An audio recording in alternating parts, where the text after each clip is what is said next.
ਸਨਮਾਨਯੋਗ ਗੁਰੂ ਪਿਆਰੇ ਗੁਰੂ ਸਾਰਿਓ, ਵਾਹਿਗੁਰੂ ਜੀ ਕਾ ਖਾਲਸਾ, ਵਾਹਿਗੁਰੂ ਜੀ ਕੀ ਫਤਿਹ। ਸਿੱਖ missionary college Ludhiana ਵੱਲੋਂ SMC ਗੁਰਮਤਿ ਕਲਾਸ USA ਵਿੱਚ ਆਪ ਸਾਰਿਆਂ ਨੂੰ ਜੀ ਆਇਆਂ। ਆਪ ਸਾਰਿਆਂ ਦਾ ਸਵਾਗਤ ਹੈ।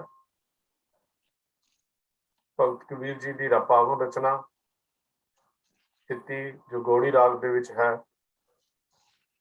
52 ਅੱਖਰੀ ਤੋਂ ਬਾਅਦ ਦਰਜ ਕੀਤੀ ਗਈ, ਇਹਦੀ ਲੜੀਵਾਰ ਵਿਚਾਰ ਅਸੀਂ ਕਰ ਰਹੇ ਹਾਂ। 4 ਅੰਕਾਂ ਦੀ ਵਿਚਾਰ ਅਸੀਂ ਕਰ ਚੁੱਕੇ ਹਾਂ। 5ਵੇਂ ਅੰਕ ਤੋਂ ਅੱਜ ਦੀ ਵਿਚਾਰ ਆਰੰਭ ਹੋਏਗੀ। ਚੌਥਾ ਚੰਚਲ ਮਨ ਕੋ ਗਹੋ, ਕਾਮ ਕ੍ਰੋਧ ਸੰਕਮ ਹੋ ਨ ਬਹੋ। तो ਇਹ ਵਿਚਾਰ ਵੀਰ ਜੀ ਗਿਆਨੀ ਅੰਮ੍ਰਿਤਪਾਲ ਸਿੰਘ ਜੀ ਸਾਡੇ ਨਾਲ ਕਰ ਰਹੇ ਹਨ। ਮੈਂ ਬੇਨਤੀ ਕਰ ਰਿਹਾ ਹਾਂ ਗਿਆਨੀ ਅੰਮ੍ਰਿਤਪਾਲ ਸਿੰਘ ਜੀ ਨੂੰ ਅੱਜ ਦੀ ਵਿਚਾਰ ਆਰੰਭ ਕਰਨ। ਥਿੱਤੀ ਗੌੜੀ ਰਾਗ ਵਿੱਚ ਜੋ ਭਗਤ ਕਬੀਰ ਜੀ ਦੀ ਰਚਨਾ ਹੈ, ਉਹਦੀ ਅੱਜ 5ਵੀਂ ਵਿਚਾਰ ਆਰੰਭ ਕਰਨਗੇ ਗਿਆਨੀ ਅੰਮ੍ਰਿਤਪਾਲ ਸਿੰਘ। ਵਾਹਿਗੁਰੂ ਜੀ ਕਾ ਖਾਲਸਾ, ਵਾਹਿਗੁਰੂ ਜੀ ਕੀ ਫਤਿਹ। ਸਿੱਖ ਮਿਸ਼ਨਰੀ ਕਾਲਜ ਦੇ ਚੇਅਰਮੈਨ ਸਤਿਕਾਰਯੋਗ ਸਰਦਾਰ ਹਰਜੀਤ ਸਿੰਘ ਜੀ, ਉਹਨਾਂ ਦੇ ਸਮੁੱਚੇ ਵਿਦਵਾਨਾਂ ਦੀ ਟੀਮ ਅਤੇ ਇਸ ਕਲਾਸ ਨਾਲ ਜੁੜੀ ਹੋਈ ਸਮੂਹ ਸਾਧ ਸੰਗਤ ਨੂੰ ਬਹੁਤ ਹੀ ਪਿਆਰ ਸਹਿਤ ਫਤਿਹ ਪ੍ਰਵਾਨ ਹੋਵੇ ਜੀ। ਵਾਹਿਗੁਰੂ ਜੀ ਕਾ ਖਾਲਸਾ, ਵਾਹਿਗੁਰੂ ਜੀ ਕੀ ਫਤਿਹ। ਸਤਿਕਾਰਯੋਗ ਭਗਤ ਕਬੀਰ ਜੀ ਦੇ ਪਾਵਨ ਮੁਖਾਰਬਿੰਦ ਤੋਂ ਉਚਾਰਨ ਥਿੱਤੀ ਬਾਣੀ ਦੀ ਵਿਚਾਰ ਦੇ ਨਾਲ ਅਸੀਂ ਸਾਂਝ ਪਾ ਰਹੇ ਹਾਂ, ਜਿਹਦੇ ਵਿੱਚ ਭਗਤ ਕਬੀਰ ਜੀ ਦੇ ਮੁਖਾਰਬਿੰਦ ਤੋਂ ਉਚਾਰਨ ਇਸ ਬਾਣੀ ਦੇ 3 ਪਦਿਆਂ ਤੱਕ ਦੀ ਵਿਚਾਰ ਆਪ ਸਰਵਣ ਕਰ ਚੁੱਕੇ ਹੋ। ਚੌਥੇ ਬੰਦ ਤੋਂ ਅੱਜ ਦੀ ਇਹ ਵਿਚਾਰ ਆਰੰਭ ਹੋਣ ਜਾ ਰਹੀ ਹੈ। ਭਗਤ ਜੀ ਦੀ ਜਿਹੜੀ ਬਾਣੀ ਹੈ ਥਿੱਤੀ, ਇਸ ਬਾਣੀ ਵਿੱਚ 15 ਚੰਦਰਮਾ ਦੇ ਮਹੀਨੇ ਦੀਆਂ ਤਰੀਕਾਂ ਦਾ ਜ਼ਿਕਰ ਹੈ ਔਰ ਅਖੀਰ ਤੇ 15ਵੀਂ ਤਰੀਕ ਮੱਸਿਆਵੀ ਔਰ ਪੁੰਨਿਆਵੀ, ਜਿਹਦੇ ਵਿੱਚ 3 ਤਰੀਕ ਤੱਕ, ਤੀਜੀ ਤਿਥ ਤੱਕ ਅਸੀਂ ਇਹ ਵਿਚਾਰ ਕਰ ਚੁੱਕੇ ਹਾਂ, ਜਿਹਨੂੰ ਗੁਰਬਾਣੀ ਵਿੱਚ ਥਿੱਤੀ ਜਾਂ ਥਿੱਤੀ ਜਾਂ ਥਿੱਤ ਕਹਿ ਕੇ ਸੰਬੋਧਨ ਕੀਤਾ ਹੋਇਆ ਹੈ। ਅੱਜ ਦੀ ਇਸ ਅਗਲੀ ਵਿਚਾਰ ਦੇ ਵਿੱਚ ਭਗਤ ਕਬੀਰ ਜੀ ਸਾਡੇ ਜੀਵਾਂ ਤੇ ਮਹਿਰਾਮਤ ਕਰ ਰਹੇ ਹਨ। ਜਿਵੇਂ ਤੀਜੀ ਤਰੀਕ ਦੇ ਵਿੱਚ ਭਗਤ ਜੀ ਨੇ ਮਹਿਰਾਮਤ ਕੀਤੀ ਸੀ, ਤ੍ਰਿਤੀਆ ਤੀਨੇ ਸਮ ਕਰ ਲਿਆਵੇ, ਆਨੰਦ ਮੂਲ ਪਰਮ ਪਦ ਪਾਵੇ, ਰਜੋ ਤਮੋ ਸਤੋ ਗੁਣ ਨੂੰ ਸਮ ਕਰਕੇ ਆਪਣੇ ਅਧੀਨ ਕਰੇ ਤੇ ਪਰਮ ਪਦਵੀ ਦੀ ਅਵਸਥਾ, ਆਨੰਦ ਦਾ ਮੂਲ ਪ੍ਰਭੂ ਨੂੰ ਪ੍ਰਾਪਤ ਕਰ ਲੈਂਦਾ ਹੈ। ਸਾਧ ਸੰਗਤ ਉਪਜੈ ਵਿਸ਼ਵਾਸ, ਸਾਧ ਸੰਗਤ ਵਿੱਚ ਆ ਕੇ ਉਹਦੇ ਅੰਦਰ ਇੱਕ ਵਿਸ਼ਵਾਸ ਪੈਦਾ ਹੋ ਜਾਂਦਾ ਹੈ ਕਿ ਗੁਰਬਾਣੀ ਮੁਤਾਬਕ ਜੀ ਕੇ ਸੱਚਮੁੱਚ ਜੀਵਨ ਸਫਲ ਹੁੰਦਾ ਹੈ। ਇਹ ਵਿਸ਼ਵਾਸ ਪੈਦਾ ਹੋ ਜਾਂਦਾ ਹੈ। ਬਾਹਰ ਭੀਤਰ ਸਦਾ ਪ੍ਰਗਾਸ, ਅੰਦਰ ਬਾਹਰ ਪ੍ਰਭੂ ਦਾ ਚਾਨਣਾ ਪੈਦਾ ਹੋ ਜਾਂਦਾ ਹੈ। ਭਾਵ ਉਹਨੂੰ ਯਕੀਨ ਬਣ ਜਾਂਦਾ ਹੈ ਕਿ ਪ੍ਰਭੂ ਮੇਰੇ ਅੰਦਰ ਵੀ ਹੈ ਤੇ ਪ੍ਰਭੂ ਦਾ ਪ੍ਰਕਾਸ਼ ਬਾਹਰ ਵੀ ਹੈ। ਹਰ ਥਾਂ ਤੇ ਇੱਕ ਪ੍ਰਭੂ ਹੀ ਫੈਲਿਆ ਹੋਇਆ ਹੈ।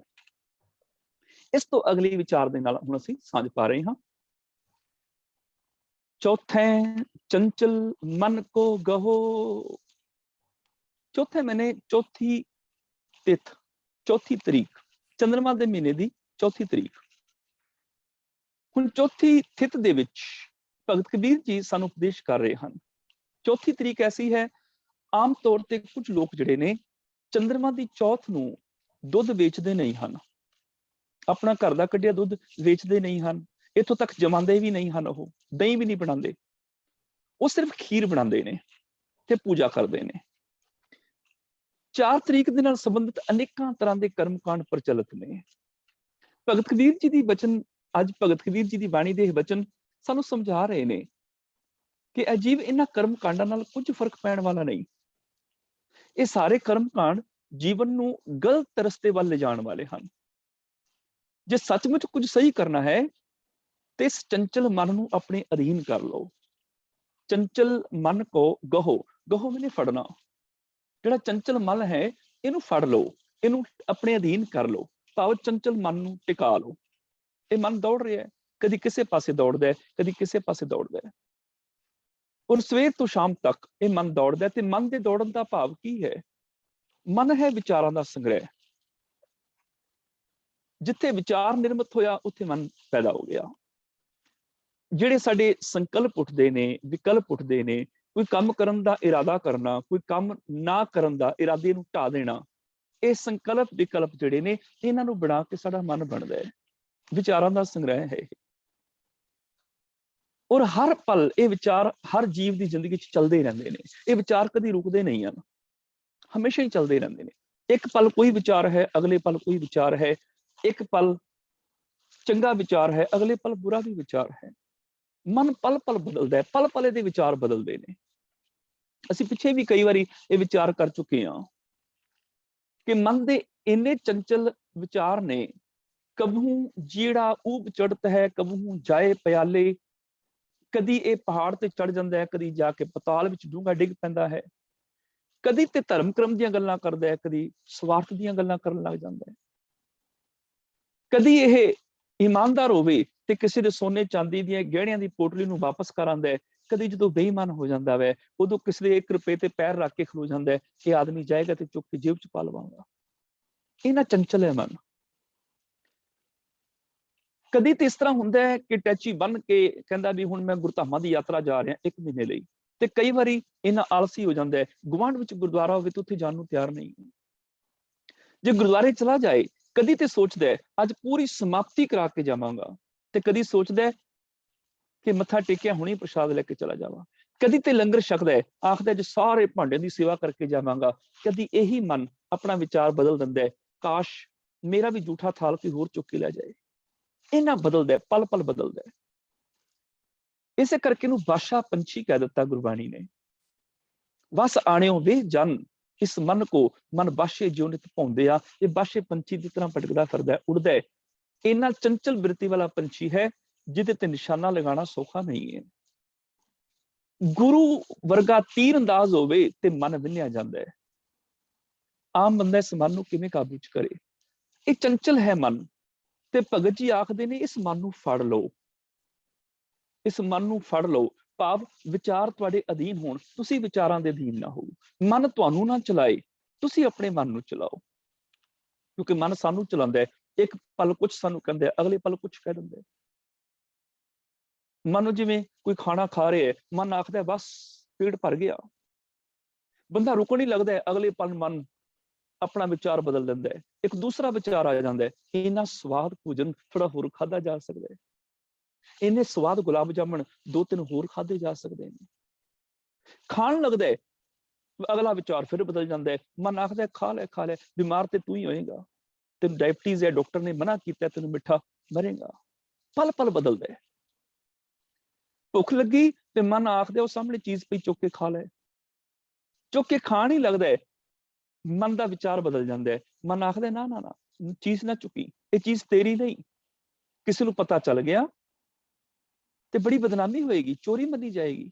ਸਮਾਜ ਵਿੱਚ ਤੇਰਾ ਮਾਣ ਸਤਿਕਾਰ ਹੈ, ਤੇਰੀ ਇੱਜ਼ਤ ਚਲੀ ਜਾਏਗੀ। ਹੱਥ ਪਿੱਛੇ ਖਿੱਚਣ ਹੀ ਲੱਗਦਾ ਹੈ, ਮਨ ਅਗਲੇ ਪਲ ਫਿਰ ਬਦਲ ਜਾਂਦਾ ਹੈ। ਇੰਨਾ ਚੰਚਲ ਆਖਦਾ ਚੁੱਕ ਲੈ ਚੁੱਕ ਲੈ, ਕਿਹੜਾ ਕੋਈ ਦੇਖਦਾ ਹੈ। ਚੋਰੀ ਤਾਂ ਜੇ ਫੜੀ ਜਾਏ, ਜੇ ਨਾ ਫੜੀ ਜਾਏ ਫਿਰ ਚੋਰੀ ਥੋੜੀ ਹੈ। ਅਠੰਨੀ ਦੇ ਚੋਰ ਫੜੇ ਜਾਂਦੇ ਨੇ, ਉਹ ਜ਼ਿੰਦਗੀ ਭਰ ਜੇਲ੍ਹਾਂ 'ਚ ਸੜੀ ਚਲੇ ਜਾਂਦੇ ਨੇ। ਉਹਨਾਂ ਨੂੰ ਬਾਹਰ ਕਢਾਉਣ ਵਾਲਾ ਵੀ ਕੋਈ ਨਹੀਂ ਹੁੰਦਾ। ਤੇ ਕਰੋੜਾਂ ਅਰਬਾਂ ਦੇ ਘਪਲੇ ਕਰਨ ਵਾਲੇ ਕਿਉਂਕਿ ਫੜੇ ਨਹੀਂ ਜਾਂਦੇ, ਇਸ ਕਰਕੇ ਉਹ ਲੀਡਰ ਬਣ ਕੇ, ਆਗੂ ਬਣ ਕੇ ਇਸ ਧਰਤੀ ਤੇ ਜੀ ਰਹੇ ਨੇ। ਮਨ ਪਲ ਪਲ ਬਦਲਦਾ ਹੈ। ਮਨ ਆਖਦਾ ਚੋਰੀ ਤਾਂ ਜੇ ਫੜੀ ਜਾਏ, ਨਾ ਫੜੀ ਜਾਏ ਫਿਰ ਚੋਰੀ ਨਹੀਂ। ਇਸ ਤਰ੍ਹਾਂ ਚੁੱਕ ਕੇ ਕੋਈ ਦੇਖੇ ਨਾ। ਚੁੱਕਣ ਲੱਗਦਾ ਵੀ ਹੁਣ ਕੋਈ ਨਹੀਂ ਦੇਖ ਰਿਹਾ, ਅਗਲੇ ਪਲ ਮਨ ਫਿਰ ਆਖ ਦਿੰਦਾ ਚੁੱਕ ਲੈ ਚੁੱਕ ਲੈ। ਦੁਨੀਆ ਨੂੰ ਨਹੀਂ ਪਤਾ ਲੱਗੇਗਾ ਤੂੰ ਚੋਰੀ ਕੀਤੀ, ਪਰ ਤੈਨੂੰ ਤੇ ਪਤਾ ਨਾ ਤੂੰ ਚੋਰੀ ਕੀਤੀ। ਤੈਨੂੰ ਤੇ ਪਤਾ ਤੂੰ ਚੋਰੀ ਕਰ ਰਿਹਾ, ਇਹ ਚੋਰੀ ਦਾ ਕੰਡਾ ਸਾਰੀ ਜ਼ਿੰਦਗੀ ਤੈਨੂੰ ਚੁਭਦਾ ਰਹੇਗਾ, ਰਾਤਾਂ ਨੂੰ ਸੌਣ ਨਹੀਂ ਦੇਗਾ। ਇਹ ਹੈ ਚੰਚਲ ਮਨ। ਇੰਨਾ ਚੰਚਲ ਹੈ, ਇੱਕ ਚੀਜ਼ ਨੂੰ ਲੈ ਕੇ ਤੁਰ ਪੈਂਦਾ ਹੈ, ਫਿਰ ਲੜੀ ਤੇ ਲੜੀ, ਵਿਚਾਰਾਂ ਦੀਆਂ ਲੜੀਆਂ ਜੁੜਦੀਆਂ ਚਲੀਆਂ ਜਾਂਦੀਆਂ ਨੇ। ਸਿੱਖ ਬੈਠਾ ਤੇ ਹੈ ਗੁਰਬਾਣੀ ਦਾ ਪਾਠ ਕਰਨ। ਜਪਜੀ ਸਾਹਿਬ ਅਜੇ ਸ਼ੁਰੂ ਕੀਤਾ ਹੈ, ਇੱਕ ਓਂਕਾਰ ਸਤਨਾਮ ਕਰਤਾ ਪੁਰਖ। ਬਾਹਰੋਂ ਕੁੱਤੇ ਦੇ ਭੌਂਕਣ ਦੀ ਆਵਾਜ਼ ਆਈ, ਮਨ ਉਹਦੇ ਪਿੱਛੇ ਤੁਰ ਪਿਆ। ਕੁੱਤੇ ਦਾ ਭੌਂਕਣਾ ਸੁਣ ਕੇ ਯਾਦ ਆ ਗਿਆ ਵੀ ਗੁਆਂਢੀ ਨੇ ਕੁੱਤਾ ਬੜਾ ਵਧੀਆ ਲੈ ਕੇ ਆਂਦਾ ਹੈ। ਫਿਰ ਯਾਦ ਆਇਆ ਵੀ ਕਿਉਂ ਨਾ ਲੈ ਕੇ ਆਏ। ਆਦਮੀ 에ਅਰਪੋਰਟ ਤੇ ਕੰਮ ਕਰਦਾ ਹੈ, ਵਧੀਆ ਉਹਦੀ ਸਰਕਾਰੀ ਜੌਬ ਹੈ, ਪੈਸੇ ਬਹੁਤ ਕਮਾਉਂਦਾ ਹੈ, ਉਹਦੇ ਤੇ ਘਰ ਵਾਲੇ ਨੂੰ ਵੀ ਕੰਮ ਨਹੀਂ ਕਰਨਾ ਪੈਂਦਾ। ਹੁਣ 에ਅਰਪੋਰਟ ਤੋਂ ਉਹਦੇ ਘਰ ਪਹੁੰਚ ਗਿਆ, ਉਹਦੀ ਘਰ ਵਾਲੀ ਵਿਹਲੀ ਬੈਠੀ ਰਹਿੰਦੀ ਹੈ, ਉਹ ਵੀ ਕੰਮ ਨਹੀਂ ਕਰਦੀ। ਉਹਦੀ ਘਰ ਵਾਲੀ ਤੋਂ ਕੋਈ ਹੋਰ ਯਾਦ ਆ ਗਈ, ਉਧਰ ਮਨ ਤੁਰ ਪਿਆ, ਬਚਪਨ ਦੀਆਂ ਯਾਦਾਂ 'ਚ ਚਲਾ ਗਿਆ, ਸਕੂਲ ਦੀਆਂ ਯਾਦਾਂ 'ਚ ਚਲਾ ਗਿਆ।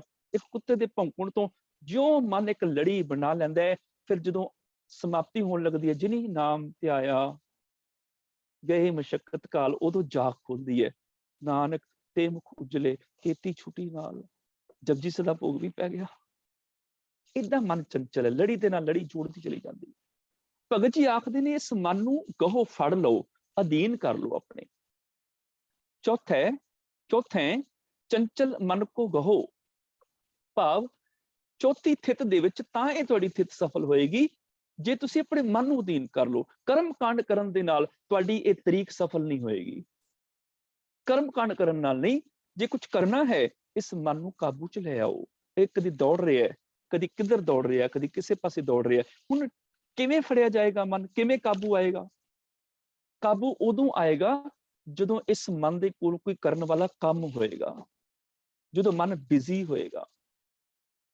ਇਹ ਤਾਂ ਟਿਕੇਗਾ ਕਿ ਇਹਨੂੰ ਦੱਸੋ ਕਿ ਸਾਡਾ ਜ਼ਿੰਦਗੀ ਦਾ ਗੋਲ ਕੀ ਹੈ, ਨਿਸ਼ਾਨਾ ਕੀ ਹੈ। ਫਿਰ ਮਨ ਆਪਣੇ ਗੋਲ ਤੇ ਆਪਣੇ ਏਮ ਤੇ ਟਿਕ ਜਾਏਗਾ। ਇਹਨੂੰ ਕੋਈ ਏਮ ਚਾਹੀਦਾ ਹੈ, ਨਹੀਂ ਤੇ ਭਟਕਦਾ ਰਹੇਗਾ। ਇਹਨੂੰ ਕੋਈ ਨਿਸ਼ਾਨਾ ਚਾਹੀਦਾ ਹੈ, ਕੋਈ ਕੰਮ ਚਾਹੀਦਾ ਹੈ, ਕਰਦਾ ਰਹੇ। ਕੋਈ ਬੜਾ ਅਮੀਰ ਸੇਠ ਸੀ, ਬੜੀ ਧਨ ਦੌਲਤ ਉਹਦੇ ਕੋਲ, ਔਰ ਦੇਸ਼ ਦੇ ਵਿੱਚ ਬੜੀਆਂ ਉਹਦੀਆਂ ਫੈਕਟਰੀਆਂ, ਬੜੇ ਕਾਰਖਾਨੇ, ਬੜਾ ਕੰਮਕਾਰ, ਤਾਮ-ਝਾਮ, ਪੈਸਾ ਬਹੁਤ ਹੈ, ਪਰ ਬੋਰ ਹੋ ਰਿਹਾ ਸੀ। ਇੱਕ ਦਿਨ ਉਹਨੂੰ ਪਤਾ ਲੱਗਿਆ ਫਲਾਣੀ ਥਾਂ ਮੇਲਾ ਲੱਗਿਆ, ਮੇਲਾ ਦੇਖਣ ਵਾਸਤੇ ਚਲਾ ਗਿਆ। ਉੱਥੇ ਕੀ ਦੇਖਿਆ, ਇੱਕ ਆਦਮੀ ਜਿੰਨ ਵੇਚ ਰਿਹਾ, ਬੋਤਲ ਦੇ ਵਿੱਚ ਉਹਦੇ ਜਿੰਨ ਹੈ ਛੋਟਾ ਜਿਹਾ, ਉਹ ਆਦਮੀ ਜਿੰਨ ਵੇਚ ਰਿਹਾ। ਇਹਨੂੰ ਥੋੜਾ ਦਿਲਚਸਪੀ ਵਧੀ, ਇਹਦੀ ਦੇਖਾਂ ਤੇ ਸੀ, ਜਿੰਨ ਬੋਤਲ ਦੇ ਵਿੱਚ, ਇਹ ਕੀ ਚੀਜ਼ ਵੇਚ ਰਿਹਾ। ਉਸ ਆਦਮੀ ਕੋਲ ਗਿਆ, ਤੂੰ ਆ ਕੀ ਵੇਚ ਰਿਹਾ? ਕਹਿਣ ਲੱਗਾ ਮੈਂ ਜਿੰਨ ਵੇਚ ਰਿਹਾ, ਬੜਾ ਕਮਾਲ ਦਾ ਜਿੰਨ ਹੈ, ਜੋ ਕੰਮ ਕੋ ਫਟਾਫਟ ਕਰੀ ਜਾਂਦਾ, ਕਰੀ ਜਾਂਦਾ, ਹਰ ਕੰਮ ਭੱਜ ਦੌੜ ਕੇ ਕਰਦਾ ਹੈ, ਮਿੰਟੋ ਮਿੰਟੀ ਕਰ ਦਿੰਦਾ ਹੈ, ਪਲਾਂ ਛਿਨਾਂ 'ਚ ਸਾਰੇ ਕੰਮ ਮੁਕਾ ਦਿੰਦਾ ਹੈ। ਸੇਠ ਕਹਿਣ ਲੱਗਾ, ਅੱਛਾ ਮੇਰੇ ਤੇ ਕੰਮ ਬੜੇ ਨੇ, ਮੇਰੀਆਂ ਕਿੰਨੀਆਂ ਫੈਕਟਰੀਆਂ, ਕਿੰਨੀਆਂ ਮਿੱਲਾਂ ਨੇ, ਮੇਰੇ ਜਿਹੜੇ ਵਰਕਰ ਉਹ ਕੰਮ ਕਰਦੇ ਨਹੀਂ ਹਨ, ਮੈਂ ਇਹਦੇ ਤੋਂ ਕੰਮ ਲਵਾਂਗਾ, ਇਹਦੀ ਕੀਮਤ ਕਿੰਨੀ ਹੈ? ਉਹ ਜਿੰਨ ਵੇਚਣ ਵਾਲਾ ਆਦਮੀ ਕਹਿਣ ਲੱਗਾ ਵੀ ਇਹਦੀ ਕੀਮਤ ਕੁਛ ਵੀ ਨਹੀਂ ਹੈ, ਸਿਰਫ 1000 ਰੁਪਏ ਹੈ ਬਸ। ਕਹਿਣ ਲੱਗਾ ਬਸ 1000? ਉਹਨੇ 500 ਦੇ 2 ਨੋਟ ਕੱਢ ਕੇ ਫੜਾਏ, ਕਹਿਣ ਲੱਗਾ ਲੈ ਜਿੰਨ ਮੈਨੂੰ ਵੇਚ ਦੇ।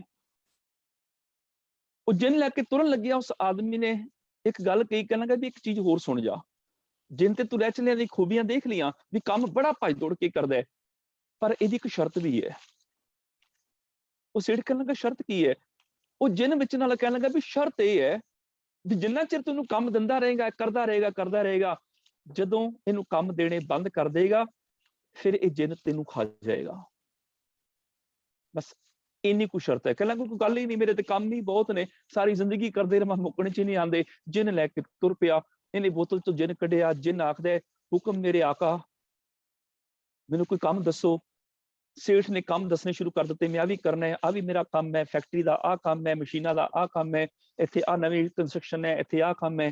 ਉਹ ਦੌੜ ਦੌੜ ਕੇ ਕਰਦਾ ਰਿਹਾ, ਦਿਨਾਂ ਦੇ ਘੰਟਿਆਂ ਦੇ ਕੰਮ ਕੁਝ ਪਲਾਂ ਸੈਕਿੰਡਾਂ ਦੇ ਵਿੱਚ ਹੀ ਮੁਕਾਉਂਦਾ ਰਿਹਾ।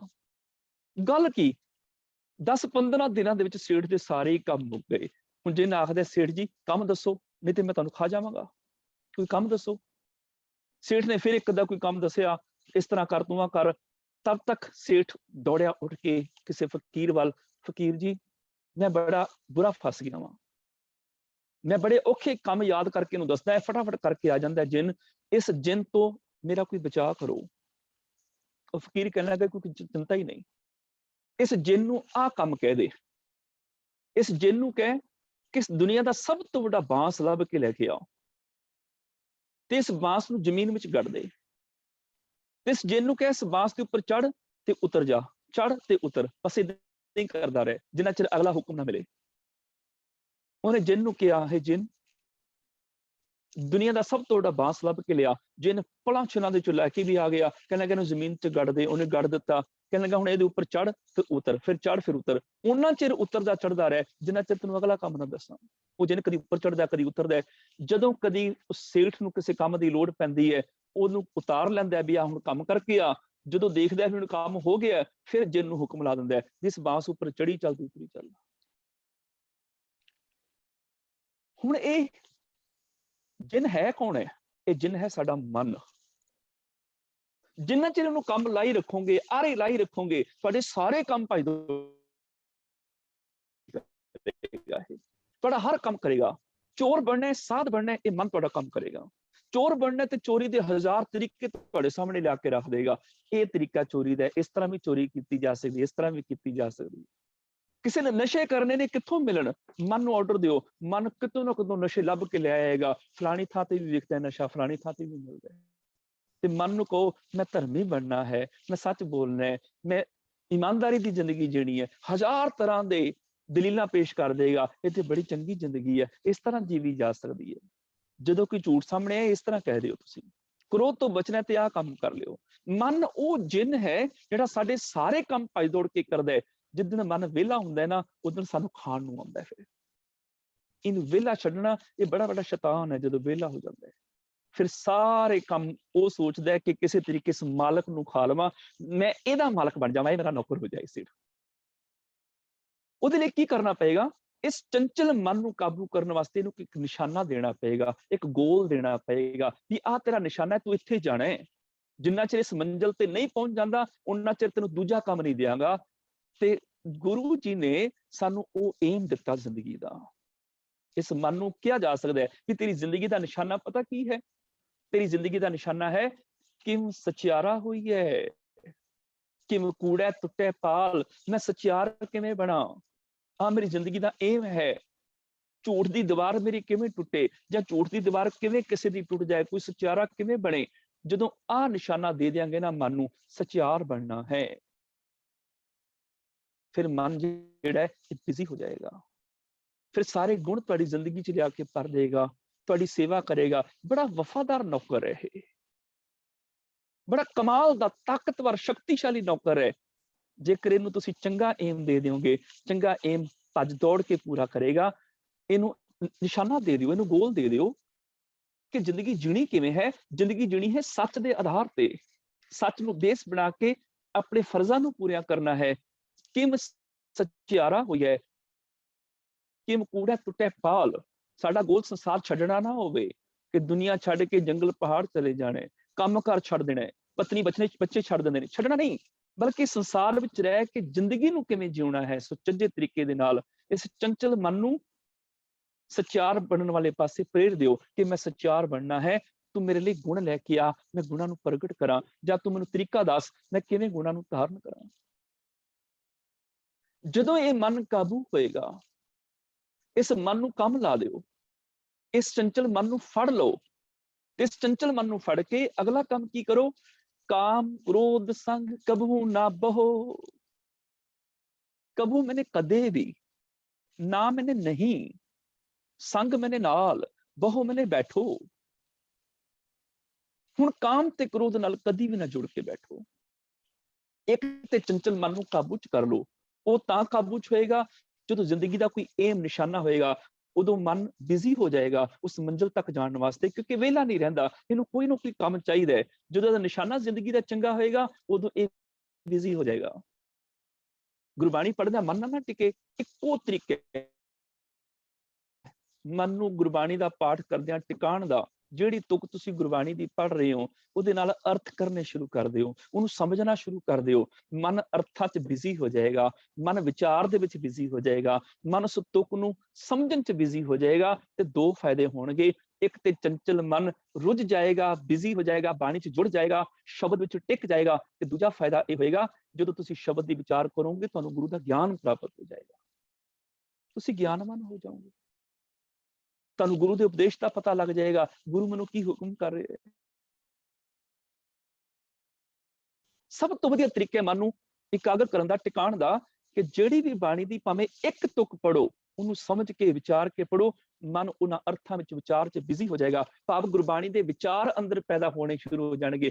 ਮਨ ਸ਼ੁਭ ਹੋ ਜਾਏਗਾ, ਚੰਗੇ ਵਿਚਾਰ, ਚੰਗਾ ਮਨ ਬਣ ਜਾਏਗਾ। ਤੇ ਦੂਸਰਾ, ਤੁਹਾਨੂੰ ਗੁਰੂ ਦਾ ਗਿਆਨ ਪ੍ਰਾਪਤ ਹੋ ਜਾਏਗਾ। ਤੁਹਾਨੂੰ ਪਤਾ ਲੱਗ ਜਾਏਗਾ ਕਿ ਗੁਰੂ ਨਾਨਕ ਪਾਤਸ਼ਾਹ ਮੈਨੂੰ ਕੀ ਹੁਕਮ ਕਰ ਰਹੇ ਨੇ ਜਪਜੀ ਸਾਹਿਬ ਦੀ ਬਾਣੀ 'ਚ, ਭਗਤ ਕਬੀਰ ਜੀ ਥਿੱਤੀ ਦੀ ਬਾਣੀ ਦੇ ਵਿੱਚ ਮੈਨੂੰ ਕੀ ਉਪਦੇਸ਼ ਕਰ ਰਹੇ ਨੇ। ਤੁਸੀਂ ਗਿਆਨਵਾਨ ਹੋ ਜਾਓਗੇ, ਤੁਸੀਂ ਸਿਆਣੇ ਹੋ ਜਾਓਗੇ, ਤੁਹਾਨੂੰ ਜ਼ਿੰਦਗੀ ਦਾ ਇੱਕ ਰਾਸਤਾ ਲੱਭ ਜਾਏਗਾ, ਤੁਹਾਨੂੰ ਇੱਕ ਮੰਜ਼ਿਲ ਮਿਲ ਜਾਏਗੀ ਕਿ ਇਸ ਮੰਜ਼ਿਲ ਤੱਕ ਮੈਂ ਪਹੁੰਚਣਾ ਹੈ, ਨਿਸ਼ਾਨਾ ਮਿਲ ਜਾਏਗਾ, ਤੁਹਾਨੂੰ ਜੀਵਨ ਦਾ ਆਪਣੀ ਮੰਜ਼ਿਲ ਤੇ ਪਹੁੰਚ ਸਕਦੇ ਹੋ। ਜਦੋਂ ਆਹ ਕਰਮ ਕਰਨੇ ਨੇ, ਅਗਲੀ ਗੱਲ ਕਾਮ ਕ੍ਰੋਧ ਸੰਗ ਕਬੂ ਨਾ ਬਹੋ, ਫਿਰ ਦੋ ਵਿਕਾਰ ਛੱਡਣੇ ਪੈਣਗੇ, ਇੱਕ ਕਾਮ ਇੱਕ ਕ੍ਰੋਧ, ਕਿਉਂਕਿ ਦੋਨੋਂ ਸਰੀਰ ਨੂੰ ਸਾੜਦੇ ਨੇ। ਇਹ ਸਿਰਫ ਮਨ ਹੀ ਕਾਬੂ ਚ ਨਹੀਂ ਕਰਨਾ, ਤਨ ਵੀ ਅਧੀਨ ਕਰਨਾ ਹੈ।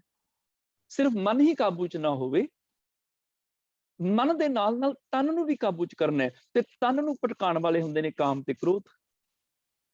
ਕਾਮ ਦਾ ਮਤਲਬ ਜਿਹੜੀ ਵਾਸਨਾ ਨਹੀਂ ਹੁੰਦਾ ਪਰਾਏ ਤਨ ਦੀ, ਪਰਾਏ ਰੂਪ ਦੀ।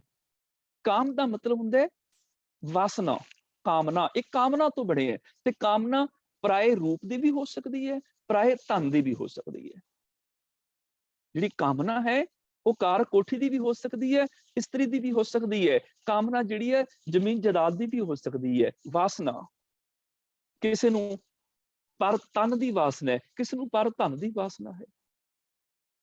ਤੇ ਇਹ ਜਿਹੜੀ ਵਾਸਨਾ ਹੈ ਨਾ, ਇਹ ਸਰੀਰ ਨੂੰ ਗਾਲਦੀ ਹੈ। ਦੂਸਰਾ, ਕ੍ਰੋਧ ਸਰੀਰ ਨੂੰ ਗਾਲਦਾ ਹੈ। ਜਦੋਂ ਅਸੀਂ ਕਿਸੇ ਤੇ ਕ੍ਰੋਧ ਕਰਦੇ ਹਾਂ, ਦੂਜੇ ਨੂੰ ਫਰਕ ਪਵੇ ਨਾ ਪਵੇ, ਉਹ ਸੁਣ ਕੇ ਹੱਸ ਛੱਡੇ, ਪਰ ਅਸੀਂ ਆਪਣਾ ਖੂਨ ਸਾੜ ਲੈਂਦੇ ਹਾਂ, ਸਾਡੇ ਸੈੱਲ ਮਰਨੇ ਸ਼ੁਰੂ ਹੋ ਜਾਂਦੇ ਨੇ, ਸਾਡੇ ਅੰਦਰ ਇੱਕ ਸਾਡੀ ਅਡਰੀਨਲ ਗ੍ਰੰਥੀ ਦੇ ਵਿੱਚੋਂ ਇੱਕ ਜ਼ਹਿਰੀਲਾ ਰਸਾ ਹੋ ਜਾਂਦਾ ਹੈ, ਕੈਮੀਕਲ ਦਾ ਰਸਾ ਹੁੰਦਾ ਹੈ, ਜਿਹੜਾ ਸਾਡੇ ਸਰੀਰ ਦੇ ਰੋਗਾਂ ਦਾ ਕਾਰਨ ਬਣਦਾ ਹੈ। ਕ੍ਰੋਧੀ ਬੰਦਾ ਰੋਗੀ ਬੜੀ ਜਲਦੀ ਹੁੰਦਾ ਹੈ। ਜਿੱਥੇ ਮਨ ਨੂੰ ਕਾਬੂ ਚ ਕਰਨਾ ਹੈ, ਭਗਤ ਕਬੀਰ ਜੀ ਆਖਦੇ ਨੇ, ਉੱਥੇ ਤਨ ਨੂੰ ਵੀ ਕਾਬੂ ਚ ਕਰਨਾ ਹੈ। ਤਨ ਕਾਬੂ ਚ ਉਦੋਂ ਹੋਏਗਾ ਜਦੋਂ ਕਾਮ ਵਾਸਨਾ ਤੇ ਕ੍ਰੋਧ ਜੋ ਇਹਨਾਂ ਨਾਲ ਜੁੜ ਕੇ ਨਹੀਂ ਬੈਠੇਗਾ। ਇਹਨਾਂ ਨਾਲ ਜੁੜ ਕੇ ਨਾ ਬੈਠ, ਇਹਨਾਂ ਦੋਨਾਂ ਵਿਕਾਰਾਂ ਤੋਂ ਦੂਰ ਹੋ ਜਾ। ਕਾਮ ਕ੍ਰੋਧ ਸੰਗ ਕਬੂ ਨਾ ਬਹੋ, ਭਾਵ ਕਾਮ ਤੇ ਕ੍ਰੋਧ ਦੇ ਨਾਲ ਕਦੀ ਬੈਠੋ ਨਾ। ਪਰਾਏ ਤਨ ਨੂੰ ਤੇ ਪਰਾਏ ਧਨ ਨੂੰ ਲਲਚਾਈਆਂ ਨਜ਼ਰਾਂ ਨਾਲ ਨਾ ਦੇਖੋ। ਨਿੱਕੀਆਂ ਨਿੱਕੀਆਂ ਗੱਲਾਂ ਤੇ ਕ੍ਰੋਧ ਨਾ ਕਰੋ, ਕਿਉਂਕਿ ਕਾਮ ਕ੍ਰੋਧ ਕਾਇਆ ਕੋ ਗੱਲ ਹੈ। ਇਹ ਕਾਮ ਤੇ ਕ੍ਰੋਧ ਸਰੀਰ ਨੂੰ ਗਾਲਦੇ ਨੇ, ਏਦਾਂ ਗਾਲਦੇ ਨੇ ਜੋ ਕੰਚਨ ਸੁਹਾਗਾ ਢਲ ਹੈ। ਮਨ ਜਿਵੇਂ ਕੋਈ ਸੁਨਿਆਰ ਸੋਨੇ ਨੂੰ ਕੁਠਾਲੀ ਚ ਪਾ ਕੇ ਗਾਲਣਾ ਚਾਹਵੇ, ਉਹ ਗਲੇ ਨਾ, ਉਹ ਕੀ ਕਰਦਾ ਹੈ, ਉਹਦੇ ਉੱਪਰ ਸੁਹਾਗਾ ਧੂੜ ਦਿੰਦਾ ਹੈ, ਇੱਕ ਪਾਊਡਰ ਜਿਹਾ ਹੁੰਦਾ ਸੁਹਾਗਾ। ਬਸ ਉਹ ਧੂੜਨ ਦੀ ਦੇਰ ਉਸ ਜਿਹੜਾ ਸੋਨਾ ਇੱਕੋ ਦਮ ਪਾਣੀ ਹੋ ਜਾਂਦਾ ਹੈ। ਆ ਕਾਮ ਤੇ ਕ੍ਰੋਧ ਉਹ ਸੁਹਾਗਾ ਨੇ ਜਿਹੜੇ ਸਾਡੇ ਸੋਨੇ ਵਰਗੇ ਸਰੀਰ ਨੂੰ ਗਾਲ ਦਿੰਦੇ ਨੇ। ਇਹ ਦੋਨੋਂ ਵਿਕਾਰ ਸਾਡੇ ਸਰੀਰ ਨੂੰ ਗਾਲਦੇ ਨੇ। ਸਿਰਫ ਮਨ ਹੀ ਤੇਰੇ ਕਾਬੂ ਨਾ ਹੋਵੇ, ਤਨ ਨੂੰ ਵੀ ਤੂੰ ਆਪਣੇ ਕਾਬੂ ਚ ਰੱਖੀ, ਇਹਨੂੰ ਵੀ ਤੰਦਰੁਸਤ ਰੱਖੀ, ਕਾਇਆ ਨੂੰ ਵੀ ਸੁਚੱਜੀ ਰੱਖੀ। ਇਸ ਕਾਇਆ ਨੂੰ ਸੁਚੱਜੀ ਰੱਖਣ ਵਾਸਤੇ ਤੈਨੂੰ ਕਾਮ ਤੇ ਕ੍ਰੋਧ ਜਿਹੜੇ ਕਾਇਆ ਨੂੰ ਗਾਲਦੇ ਨੇ, ਇਹਨਾਂ ਦੀ ਸੰਗਤ ਛੱਡਣੀ ਪਏਗੀ। ਇਹਨਾਂ ਦੇ ਨਾਲ ਨਾ ਬੈਠ। ਕਾਮ ਕ੍ਰੋਧ ਸੰਗ ਕਬੂ ਨਾ ਬਹੋ, ਇਹਨਾਂ ਦੇ ਨਾਲ ਕਾਮ ਕ੍ਰੋਧ ਨਾਲ ਕਦੀ ਵੀ ਨਾ ਬੈਠੋ। ਇਹ ਦੋਨੋਂ ਵਿਕਾਰ ਸਰੀਰ ਨੂੰ ਗਾਲਦੇ ਨੇ। ਭਾਵ ਵਿਸ਼ਿਆਂ ਵਿਕਾਰਾਂ ਵੱਲ ਨਾ ਦੌੜੋ, ਇਹਨਾਂ ਨੂੰ ਕੰਟਰੋਲ ਵਿੱਚ ਕਰ ਲਓ। ਜਲ ਥਲ ਮਾਹੇ ਆਪੇ ਆਪ, ਤੇ ਇੰਨੀ ਗੱਲ ਸਮਝ ਲਓ ਕਿ ਉਹ ਪ੍ਰਭੂ ਜਿਹੜਾ ਹੈ, ਜਲ ਪਾਣੀ ਵਿੱਚ ਵੀ ਹੈ, ਥਲ ਜ਼ਮੀਨ ਤੇ ਵੀ ਹੈ, ਮਾਹੇ ਮੈਨੇ ਵਿੱਚ ਹੈ, ਆਪੇ ਆਪ ਆਪ ਹੀ ਆਪ। ਉਹ ਪ੍ਰਭੂ ਵਿਆਪਕ ਹੈ। ਇਹ ਨਹੀਂ ਕਿ ਕਿਸੇ ਮੂਰਤੀ ਨੂੰ ਅੱਜ ਦੇ ਦਿਨ ਖੀਰ ਬਣਾ ਕੇ ਚੜਾ ਦਿਓ ਕਿ ਮੈਂ ਰੱਬ ਨੂੰ ਭੋਗ ਲਵਾ ਦਿੱਤਾ। ਇਸ ਚੀਜ਼ ਨੂੰ ਸਮਝੋ, ਉਹ ਪ੍ਰਭੂ ਇੱਕ ਮੂਰਤੀ ਚ ਨਹੀਂ ਹੈ ਕਿ ਇੱਕ ਵਿਸ਼ੇਸ਼ ਮੂਰਤੀ ਨੂੰ ਖੀਰ ਦਾ ਭੋਗ ਲਵਾਉਣ ਦੇ ਨਾਲ ਰੱਬ ਖੁਸ਼ ਹੋ ਜਾਏਗਾ। ਉਹ ਤੇ ਸਾਰੀਆਂ ਥਾਵਾਂ ਤੇ ਸਮਾਇਆ ਹੋਇਆ ਹੈ। ਪਾਣੀ ਵਿੱਚ ਵੀ ਹੈ, ਜ਼ਮੀਨ ਤੇ ਵੀ ਹੈ, ਭਾਵ ਪਾਣੀ ਦੇ ਜੀਵਾਂ ਵਿੱਚ ਵੀ ਹੈ, ਜ਼ਮੀਨ ਦੇ ਜੀਵਾਂ ਵਿੱਚ ਵੀ ਹੈ, ਹਵਾ ਦੇ ਜੀਵਾਂ ਵਿੱਚ ਵੀ ਹੈ, ਔਰ ਹਵਾ ਤੇ ਪਾਣੀ ਤੇ ਜ਼ਮੀਨ ਦੇ ਵਿੱਚ ਵੀ ਹੈ। ਪੰਜਾਂ ਤੱਤਾਂ ਦੇ ਵਿੱਚ ਵੀ ਉਹ ਆਪ ਹੈ। ਹਰ ਥਾਵਾਂ ਤੇ ਉਸ ਪ੍ਰਭੂ ਦਾ ਹੀ ਵਿਸਥਾਰ ਹੈ। ਸਾਰਿਆਂ ਵਿੱਚ ਰੱਬ ਨੂੰ ਦੇਖ ਲਓ। ਜਲ ਥਲ ਮਾਹੇ ਆਪੇ ਆਪ, ਪਾਣੀ ਵਿੱਚ, ਜ਼ਮੀਨ ਤੇ, ਹਰ ਥਾਂ ਤੇ, ਜ਼ਰੇ ਜ਼ਰੇ ਕਣ ਕਣ ਦੇ ਵਿੱਚ, ਹਰ ਪਸ਼ੂ ਪੰਛੀ ਮਨੁੱਖ ਮਾਤਰ ਦੇ ਵਿੱਚ, ਬਨਸਪਤੀ ਦੇ ਵਿੱਚ ਉਹ ਪ੍ਰਭੂ ਹੀ ਆਪ ਹੈ। ਜੋ ਦਿਸੈ ਸੋ ਤੇਰਾ ਰੂਪ, ਜੋ ਨਜ਼ਰ ਆ ਰਿਹਾ ਉਹ ਰੱਬ ਦਾ ਹੀ ਰੂਪ ਹੈ। ਈਬੈ ਬੀਠਲ ਉਬੈ ਬੀਠਲ, ਬੀਠਲ ਬਿਨ ਸੰਸਾਰ ਨਹੀਂ, ਥਾਨ ਥਨੰਤਰ ਨਾਮਾ ਪ੍ਰਣਵੈ, ਤੂੰ ਰਿਓ ਤੂੰ ਸਰਵ ਮਹੀ। ਤੂੰ ਸਾਰੀਆਂ ਥਾਵਾਂ ਤੇ ਹੈ। जल थल महिल पूरिया रविया विच बना। ਉਹ ਪਾਣੀ, ਹਵਾ, ਜ਼ਮੀਨ ਸਭ ਥਾਵਾਂ ਦੇ ਵਿੱਚ, ਜੰਗਲ ਦੇ ਪੱਤੇ ਪੱਤੇ, ਵਣ ਦੇ ਵਿੱਚ ਉਹ ਆਪ ਹੀ ਰਵਿਆ ਹੋਇਆ ਹੈ। ਰੱਬ ਤੋਂ ਬਿਨਾਂ ਕੌਣ? ਜਲ ਥਲ ਮਾਹੇ ਆਪੇ ਆਪ, ਜ਼ਮੀਨ ਤੇ ਪਾਣੀ ਵਿੱਚ ਉਹ ਆਪ ਹੀ ਆਪ ਪ੍ਰਭੂ ਵਿਆਪਕ ਹੈ। ਆਪੇ ਜਪੋ ਆਪਣਾ ਜਾਪ। ਆਪੇ ਮੈਨੇ ਆਪ ਵਿੱਚ, ਉਹਦੀ ਜੋਤ ਵਿੱਚ, ਜਪੋ ਮੈਨੇ ਜਾਣ ਲਓ। ਆਪਣਾ ਜਾਪ, ਆਪਣਾ ਜਾਪ ਕਿਹੜਾ ਹੈ? ਹੁਣ ਆਪਣੀ ਚੀਜ਼ ਕਿਹੜੀ ਹੁੰਦੀ ਹੈ? ਆਪਣੀ ਚੀਜ਼ ਉਹ ਹੁੰਦੀ ਜਿਹੜੀ ਆਪਣੇ ਕੰਮ ਆਏ। ਹੁਣ ਮੇਰੀ ਚੀਜ਼ ਉਹ ਹੈ ਨਾ ਜਿਹੜੀ ਮੈਂ ਵਰਤੋਂ ਵਿੱਚ ਲਿਆ ਸਕਾਂ, ਜਿਹੜੀ ਮੈਂ ਵਰਤ ਸਕਾਂ। ਤੇ ਜਿਹੜੀ ਚੀਜ਼ ਮੇਰੀ ਨਹੀਂ, ਮੈਂ ਕਿਵੇਂ ਵਰਤਾਂਗਾ? ਜਿਹੜੀ ਚੀਜ਼ ਮੇਰੀ ਆਪਣੀ ਨਹੀਂ ਹੈ, ਮੈਨੂੰ ਨਹੀਂ ਵਰਤ ਸਕਦਾ। ਹਾਂ, ਜਿਹੜੀ ਚੀਜ਼ ਮੇਰੀ ਆਪਣੀ ਹੋਏਗੀ, ਮੈਂ ਉਹਨੂੰ ਵਰਤ ਲਵਾਂਗਾ। ਹੁਣ ਆਪਣਾ ਜਾਪ ਕਿਹੜਾ ਹੈ? ਆਪਣਾ ਜਾਪ ਉਹ ਵਾਲਾ ਜਿਹੜਾ ਆਪਣੇ ਕੰਮ ਆਏ। ਤੁਹਾਡਾ ਆਪਣਾ ਜਾਪ ਕਿਹੜਾ ਵੈ? ਜਿਹੜਾ ਤੁਹਾਡੇ ਕੰਮ ਆਏ, ਜਿਹੜਾ ਤੁਹਾਡਾ ਆਪਣਾ ਹੋਵੇ। ਹੁਣ ਕਿਹੜੀ ਚੀਜ਼ ਤੁਹਾਡੇ ਕੰਮ ਆਏਗੀ? ਜਿਹੜੀ ਚੀਜ਼ ਤੁਹਾਡੀ ਹੋਏਗੀ ਉਹ ਤੁਹਾਡੇ ਕੰਮ ਆਏਗੀ। ਤੁਹਾਡੇ ਆਤਮਿਕ ਜੀਵਨ ਵਿੱਚ ਕਿਹੜੀਆਂ ਚੀਜ਼ਾਂ ਕੰਮ ਆ ਸਕਦੀਆਂ ਨੇ? ਜੇ ਆਤਮਿਕ ਜੀਵਨ ਨੂੰ ਸੁਖੀ ਤੇ ਆਨੰਦਿਤ ਤੇ ਸ਼ਾਂਤ ਕਰਨਾ ਹੋਵੇ ਤੇ ਕਿਹੜੀਆਂ ਚੀਜ਼ਾਂ ਤੁਹਾਡੇ ਕੰਮ ਆਣਗੀਆਂ? ਕ੍ਰੋਧ ਕੰਮ ਆਏਗਾ? ਜਾਂ ਨਿੰਦਿਆ ਚੁਗਲੀ ਆਤਮਿਕ ਜੀਵਨ ਬਣਾ ਦੇਗੀ? ਲੋਭ ਲਾਲਚ ਜਿਹੜਾ ਹੈ ਉਹ ਮੇਰੇ ਕੰਮ ਆਏਗਾ ਜਾਂ ਤੁਹਾਡੇ ਕਿਸੇ ਦੇ ਕੰਮ ਆਏਗਾ? ਜਾਂ ਥਰਡ ਪਰਸਨ ਕਿਸੇ ਦੇ ਕੰਮ ਆਏਗਾ? ਹੰਕਾਰ ਉਹ ਮੇਰੇ ਕੰਮ ਆਏਗਾ? ਹੁਣ ਇਹ ਚੀਜ਼ਾਂ ਮੇਰੇ ਕੰਮ ਨਹੀਂ ਆਉਂਦੀਆਂ, ਮੇਰੇ ਆਤਮਿਕ ਜੀਵਨ ਨੂੰ ਸੁਖੀ ਤੇ ਸ਼ਾਂਤ ਨਹੀਂ ਕਰਦੀਆਂ। ਮੇਰੇ ਆਪਣੇ ਜੀਵਨ ਵਿੱਚ ਕੰਮ ਆਉਂਦਾ ਹੈ ਸੱਚ। ਮੇਰੇ ਆਪਣੇ ਜੀਵਨ ਵਿੱਚ ਕੰਮ ਆਉਂਦਾ ਹੈ ਸੰਤੋਖ। ਮੇਰੇ ਆਪਣੇ ਜੀਵਨ ਵਿੱਚ ਨਿਮਰਤਾ ਕੰਮ ਆਉਂਦੀ ਹੈ, ਦਇਆ ਕੰਮ ਆਉਂਦੀ ਹੈ, ਧੀਰਜ ਕੰਮ ਆਉਂਦਾ ਹੈ। ਮੇਰੇ ਆਪਣੇ ਜੀਵਨ ਵਿੱਚ ਮਿੱਠੀ ਜ਼ੁਬਾਨ ਮੇਰੇ ਕੰਮ ਆਉਂਦੀ ਹੈ। ਮੇਰੇ ਆਪਣੇ ਜੀਵਨ ਦੇ ਵਿੱਚ ਧਰਮ ਮੇਰੇ ਕੰਮ ਹੁੰਦਾ ਹੈ। ਇਹ ਮੈਨੂੰ ਆਤਮਿਕ ਸੁਖ ਤੇ ਸ਼ਾਂਤੀ ਦਿੰਦੇ ਨੇ। ਇਹ ਆ ਆਪਣਾ ਜਾਪ, ਉਹ ਵਾਲਾ ਜਾਪ ਜਿਹੜਾ ਆਪਣੇ ਕੰਮ ਆਏ। ਇਹ ਹੈ ਅਸਲੀ ਸੁਖ ਸ਼ਾਂਤੀ ਦੇਣ ਵਾਲੇ। ਭਾਵ ਉਸ ਪ੍ਰਭੂ ਦੀ ਜੋਤ ਵਿੱਚ ਜੁੜ ਕੇ ਉਹ ਕੰਮ ਕਰੋ ਜਿਹੜੇ ਕੰਮ ਤੁਹਾਡੇ ਆਪਣੇ ਕੰਮ ਆਉਣ ਵਾਲੇ ਨੇ। ਉਹ ਕੰਮ ਕਰੋ ਜਿਨ੍ਹਾਂ ਨਾਲ ਤੁਹਾਨੂੰ ਲਾਭ ਪ੍ਰਾਪਤ ਹੋਵੇ। ਜਾਪ ਦਾ ਮਤਲਬ ਸਿਫਤ ਸਲਾਹ ਕਰੋ। ਉਸ ਪ੍ਰਭੂ ਦੀ ਸਿਫਤ ਸਲਾਹ ਕਰੋ, ਕਿਉਂਕਿ ਪ੍ਰਭੂ ਦੀ ਸਿਫਤ ਸਲਾਹ ਤੁਹਾਡੇ ਕੰਮ ਆਉਣ ਵਾਲੀ ਹੈ। ਉਹਦੀ ਜੋਤ ਵਿੱਚ ਜੁੜ ਕੇ ਉਹਦੇ ਗੁਣਾਂ ਨਾਲ ਸਾਂਝ ਪਾਓ, ਉਹਦੇ ਗੁਣਾਂ ਨੂੰ ਅਮਲ ਵਿੱਚ ਲੈ ਕੇ ਆਓ, ਰੱਬੀ ਗੁਣਾਂ ਨੂੰ ਇੰਪਲੀਮੈਂਟ ਕਰੋ ਆਪਣੀ ਲਾਈਫ ਦੇ ਵਿੱਚ। ਆਹ ਤੁਹਾਡਾ ਆਪਣਾ ਜਾਪ, ਆਹ ਤੁਹਾਡੇ ਗੁਣ, ਇਹ ਤੁਹਾਡੇ ਕੰਮ ਆਣਗੇ। ਤੁਹਾਡਾ ਆਪਣਾ ਜਾਪ ਕੀਤਾ ਤੁਹਾਡੇ ਕੰਮ ਆਏਗਾ। ਜਿਹੜੇ ਤੁਸੀਂ ਪ੍ਰਭੂ ਦੇ ਗੁਣ ਆਪ ਗਾਏ ਨੇ, ਇਹਨਾਂ ਗੁਣਾਂ ਨੇ ਤੁਹਾਡੇ ਕੰਮ ਆਉਣਾ ਹੈ। ਜਿਹੜੇ ਤੁਸੀਂ ਪ੍ਰਭੂ ਦੇ ਗੁਣ ਗਾਏ ਨੇ, ਇਹਨਾਂ ਨੇ ਤੁਹਾਡਾ ਕੰਮ ਆਉਣਾ ਹੈ। ਆਪੇ ਜਪੋ ਆਪਣਾ ਜਾਪ। ਇਹ ਨਹੀਂ ਕਿ ਮੈਂ ਆਤਮਿਕ ਸੁਖ ਚਾਹੁੰਦਾ ਵਾਂ, ਜ਼ਿੰਦਗੀ 'ਚ ਸ਼ਾਂਤੀ ਆਨੰਦ ਚਾਹੁੰਦਾ ਵਾਂ ਤੇ ਮੈਂ ਕਿਸੇ ਦੀ ਡਿਊਟੀ ਲਾ ਦੇਵਾਂ, ਲੈ ਤੂੰ ਮੇਰੀ ਥਾਂ ਤੇ ਤੂੰ ਰੱਬੀ ਗੁਣਾਂ ਦਾ ਜਾਪ ਕਰ ਲੈ, ਤੂੰ ਪਾਠ ਕਰ ਲੈ, ਮੈਨੂੰ ਸੁੱਖ ਤੇ ਆਨੰਦ ਮਿਲ ਜਾਏਗਾ। ਇਸ ਤਰ੍ਹਾਂ ਨਹੀਂ ਹੋਏਗਾ। ਉਹ ਜਿਹੜਾ ਕਰੇਗਾ ਉਹਨੂੰ ਤੇ ਮਿਲ ਜਾਏਗਾ, ਜਿਹੜਾ ਨਹੀਂ ਕਰੇਗਾ ਉਹਨੂੰ ਨਹੀਂ ਮਿਲੇਗਾ। ਆਪ ਇਹਨਾਂ ਗੁਣਾਂ ਦਾ ਜਾਪ ਕਰਨਾ ਪੈਣਾ। ਭਾਵ ਆਪਣੇ ਇਹਨਾਂ ਗੁਣਾਂ ਦਾ ਜਾਪ ਕਰਕੇ ਇਹਨਾਂ ਗੁਣਾਂ ਨੂੰ ਆਪ ਜ਼ਿੰਦਗੀ 'ਚ ਉਤਾਰਨਾ ਪੈਣਾ। ਇਹ ਆਪਣਾ ਜਾਪ ਬਣ ਜਾਏ ਕਿ ਮੈਂ ਰੱਬੀ ਸਿਫਤ ਸਲਾਹ ਕਰ ਰਿਹਾ ਤੇ ਸਿਫਤ ਸਲਾਹ ਦੇ ਰੱਬੀ ਗੁਣ ਜਿਹੜੇ ਨੇ ਇਹ ਮੈਂ ਧਾਰਨ ਕਰ ਰਿਹਾ। ਇਹ ਮੇਰੇ ਕੰਮ ਉਦੋਂ ਆਣਗੇ ਜਦੋਂ ਮੈਂ ਕਰਾਂਗਾ। ਇਸ ਕਰਕੇ ਹਰ ਸਿੱਖ ਨੂੰ ਹਦਾਇਤ ਹੈ ਉਹ ਗੁਰਬਾਣੀ ਦਾ ਪਾਠ ਕਰੇ।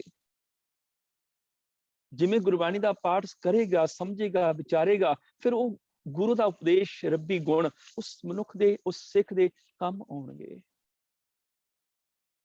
ਕਿਸੇ ਪਰਿਵਾਰ ਨੇ ਗੁਰਦੁਆਰਾ ਸਾਹਿਬ 'ਚ ਸਹਿਜ ਪਾਠ ਰਖਾਇਆ। ਸਹਿਜ ਪਾਠ ਰਖਾ ਕੇ ਉਸ ਭਾਈ ਸਾਹਿਬ ਨੂੰ ਕਹਿਣ ਲੱਗੇ, ਭਾਈ ਸਾਹਿਬ ਜੀ ਅਸੀਂ ਹੁਣ ਆਵਾਂਗੇ ਐਤਵਾਰ ਨੂੰ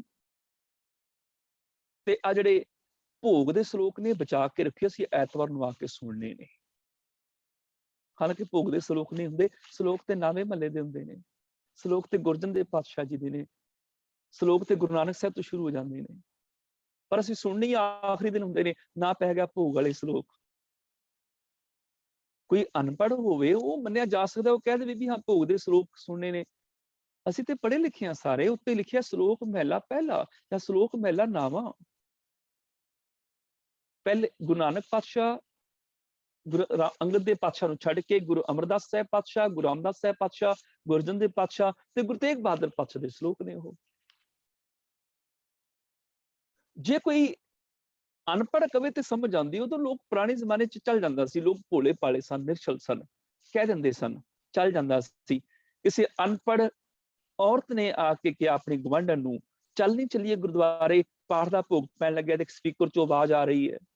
ਦੂਜੀ ਕਹਿਣ ਲੱਗੀ, ਨਹੀਂ ਅਜੇ ਭੋਗ ਨਹੀਂ ਪੈਣਾ, ਅਜੇ ਰੁਕ ਜਾ, ਜਦੋਂ ਭੋਗ ਪਏਗਾ ਤੈਨੂੰ ਮੈਂ ਬੁਲਾ ਲਵਾਂਗੀ, ਇਕੱਠੀਆਂ ਚੱਲ ਪਾਂਗੀਆਂ। ਉਹ ਗੁਆਂਢਣ ਬੜੀ ਹੈਰਾਨ ਹੋਈ, ਕਹਿਣ ਲੱਗੀ, ਦੇਖ ਮੈਂ ਵੀ ਅਨਪੜ੍ਹ ਹਾਂ, ਤੂੰ ਵੀ ਅਨਪੜ੍ਹ ਹੈ, ਤੂੰ ਬੜੀ ਗਿਆਨਣ ਹੈ, ਤੈਨੂੰ ਕਿਵੇਂ ਪਤਾ ਲੱਗ ਜਾਂਦਾ ਵੀ ਪਾਠ ਦਾ ਭੋਗ ਪੈਣ ਲੱਗਿਆ? ਕਹਿਣ ਲੱਗੀ, ਮੈਨੂੰ ਪਤਾ ਨਹੀਂ ਲੱਗਦਾ ਵੀ ਪਾਠ ਦਾ ਭੋਗ ਤੋਂ ਪੈਣਾ, ਮੈਂ ਤੇ ਮੋਟਾ ਜਿਹਾ ਹਿਸਾਬ ਲਾਇਆ ਹੋਇਆ, ਜਦੋਂ ਦੋ ਭਾਈ ਇਕੱਠੇ ਬਹਿ ਕੇ ਹਾਏ ਹਾਏ ਕਰਦੇ ਨੇ ਉਦੋਂ ਭੋਗ ਪੈਂਦਾ ਹੁੰਦਾ ਹੈ। ਕਿਉਂਕਿ ਅਖੀਰਲੇ ਦਿਨ ਜਦੋਂ ਸ਼ਲੋਕ ਪੜ੍ਹਦੇ ਨੇ ਨਾ, ਉਦੋਂ ਫਿਰ ਦੋ ਭਾਈ ਇਕੱਠੇ ਹੋ ਕੇ ਬਹਿ ਜਾਂਦੇ ਨੇ, ਏਦਾਂ ਪੇਸ਼ ਕਰਦੇ ਨੇ ਜਿਵੇਂ ਜੀ ਪਰਿਵਾਰ ਦੇ ਸਾਹਮਣੇ, ਜਿਵੇਂ ਭਾਈਆਂ ਨੇ ਸਾਰਾ ਪਾਠ ਹੀ ਏਦਾਂ ਪੜ੍ਹਿਆ ਜੀ ਦੋਨਾਂ ਨੇ ਰਲ ਰਲ ਕੇ। ਤੁਸੀਂ ਇੱਕ ਭਾਈ ਦੇ ਪੈਸੇ ਦੇਣੇ ਨੇ ਰੋਲ ਦੇ, ਅਸੀਂ ਦੋ ਭਾਈ ਰੋਲ ਲਾ ਰਹੇ ਹਾਂ। ਜਿਹੜੇ ਰਾਤੀ 2 ਵਜੇ ਪਾਠ ਹੁੰਦਾ ਨਾ, ਉਹ ਸੁਣਨ ਵਾਲਾ ਹੁੰਦਾ ਵੀ ਕਿਵੇਂ ਹੁੰਦਾ।